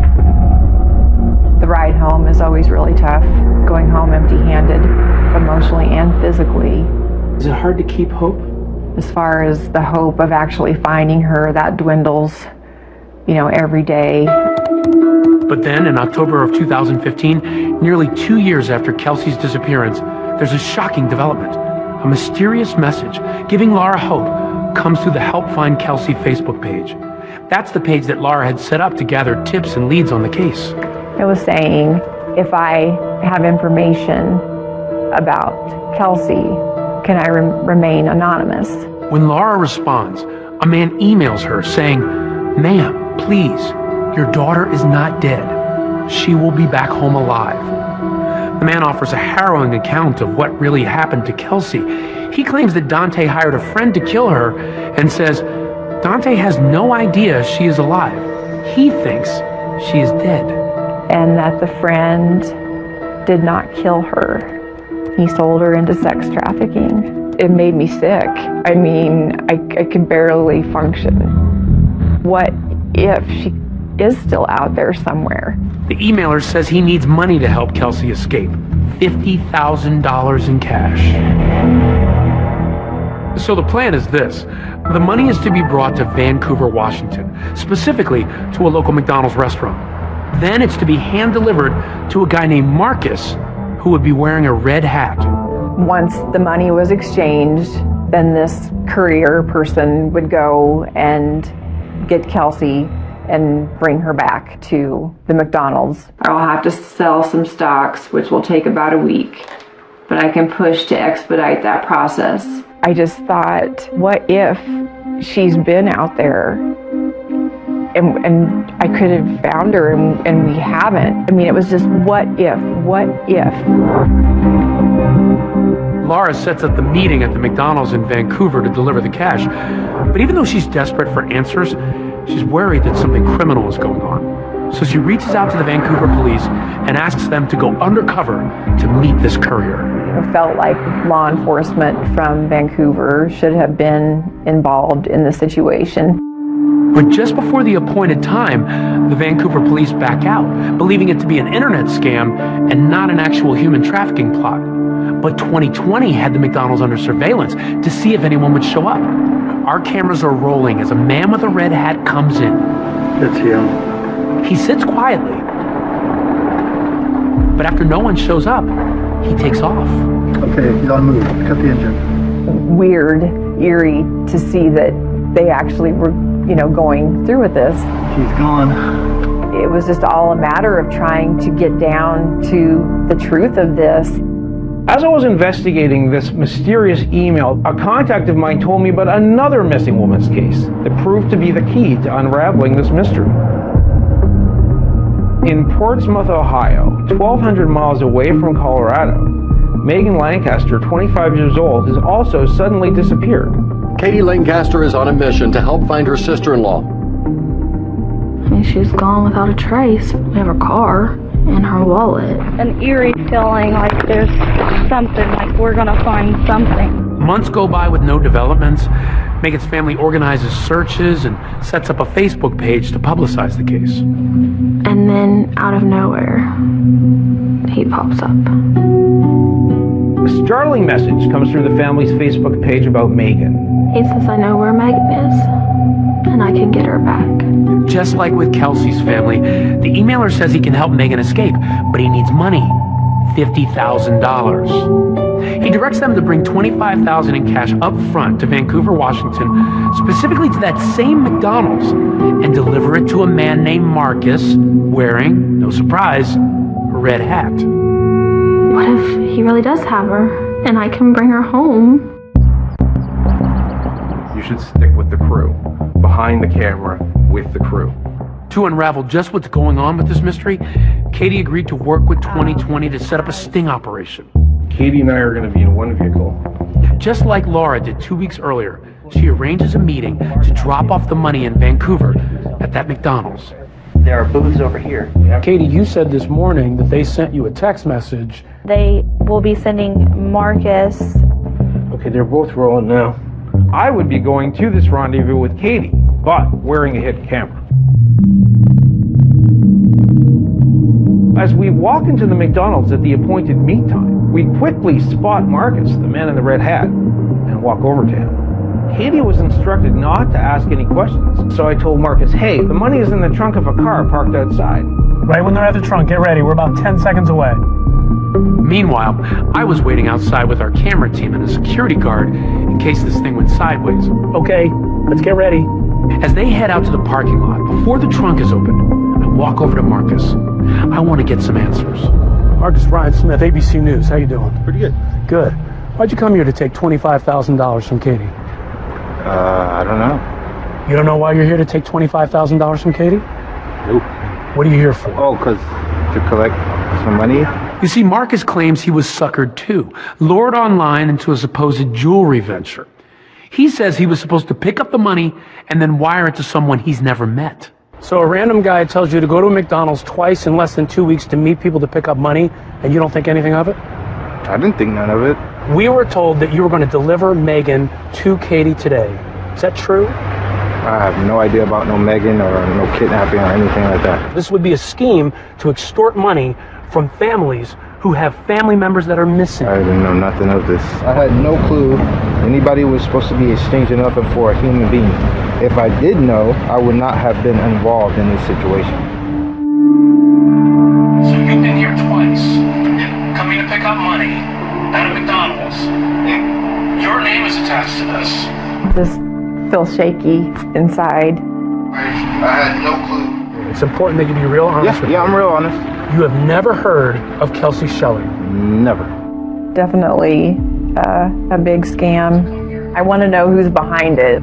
But an FBI analysis of the emailer's Facebook page showed it used an IP address traced all the way to Russia.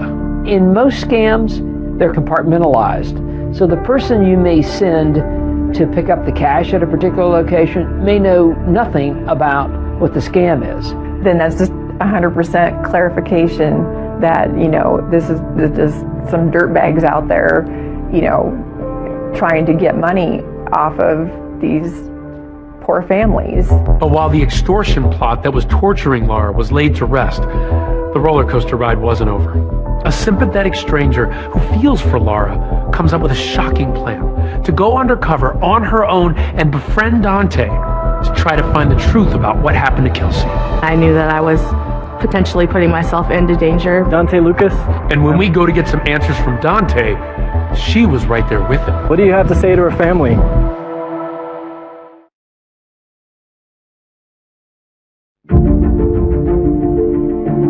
Even though Laura Saxton lives hundreds of miles away from Pueblo, Colorado, the news about her years-long crusade to find her missing daughter continued to resonate with folks living there.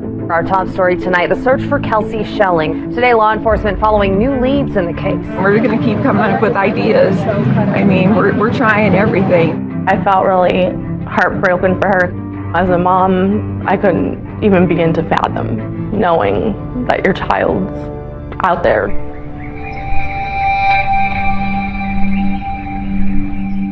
It's spring of 2016 when Lauren Shore, a single mom living near Pueblo, says Laura's story inspired her to hatch an audacious plan of her own. Make Facebook friends with Dante Lucas, gain his trust, and meet up with him in real life, and just maybe help solve the mystery of what happened to Kelsey. Definitely was nerve-wracking, but I felt like I could do it. So I messaged him on Facebook, and I told him that I was looking to meet new friends. He responded fairly quickly, within, I say, a couple of hours.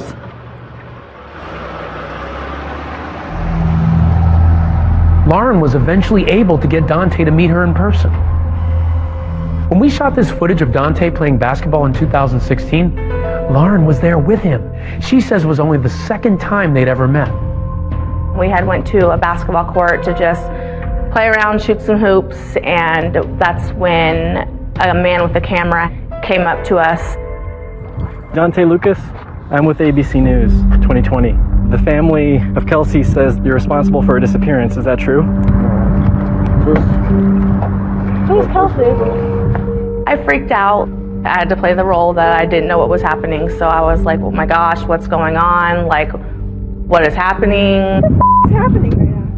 And he kind of just shut down and was like, I'll tell you about it later on. Don't freak out. It's okay. None of this is true.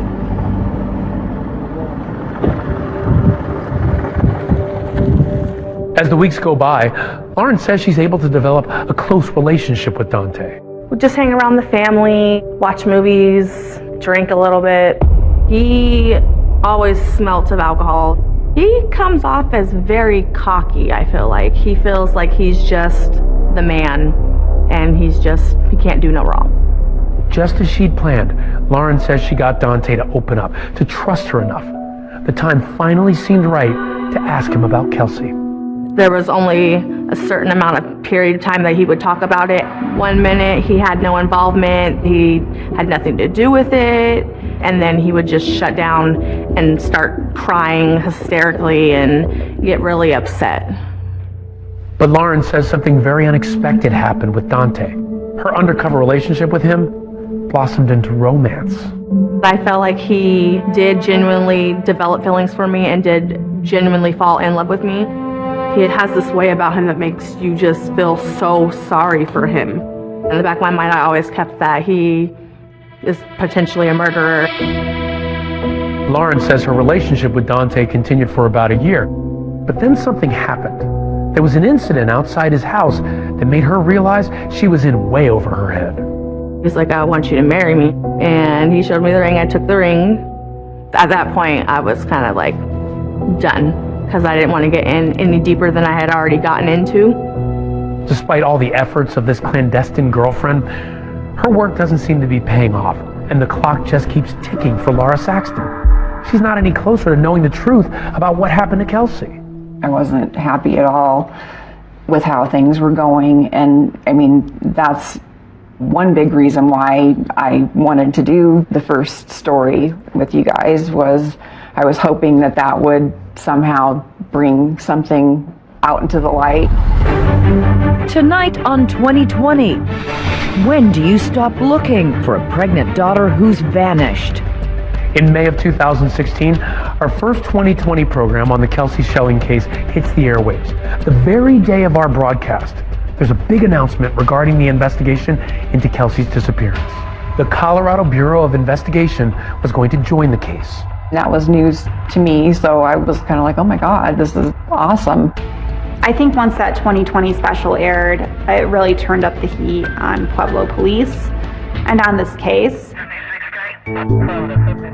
Taking over the case, Pueblo Police Department Commander Eric Bravo and CBI agent Kevin Torres. Working together, they moved fast, turning it from a missing persons case into a full-blown criminal investigation.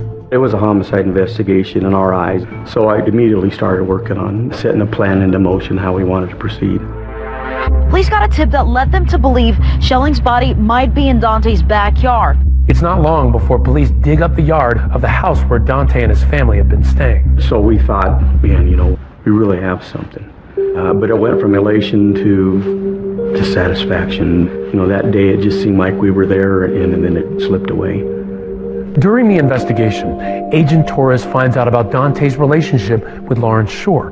When he interviews Shore, she reveals that Dante had made a key admission to her about Kelsey's disappearance. And it's about that Walmart surveillance video of the mystery man walking over to her car and then driving off with it. She confirmed for us Dante admitting it was him in the Walmart surveillance video.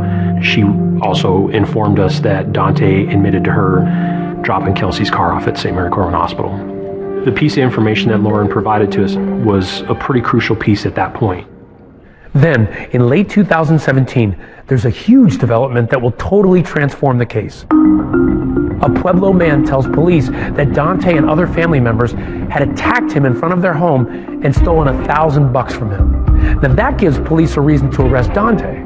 I had information that Dante was leaving Pueblo and was heading to DIA, where he seemingly intended to board a flight to Tucson. And the concern was that he may take other efforts to meet friends in Mexico. Boy, the anxiety level was high, the tension was high. The time was ticking away, and the tires were turning on the road. And Dante was within 20 minutes of getting on a plane for Tucson, Arizona, when he was arrested. When he was arrested,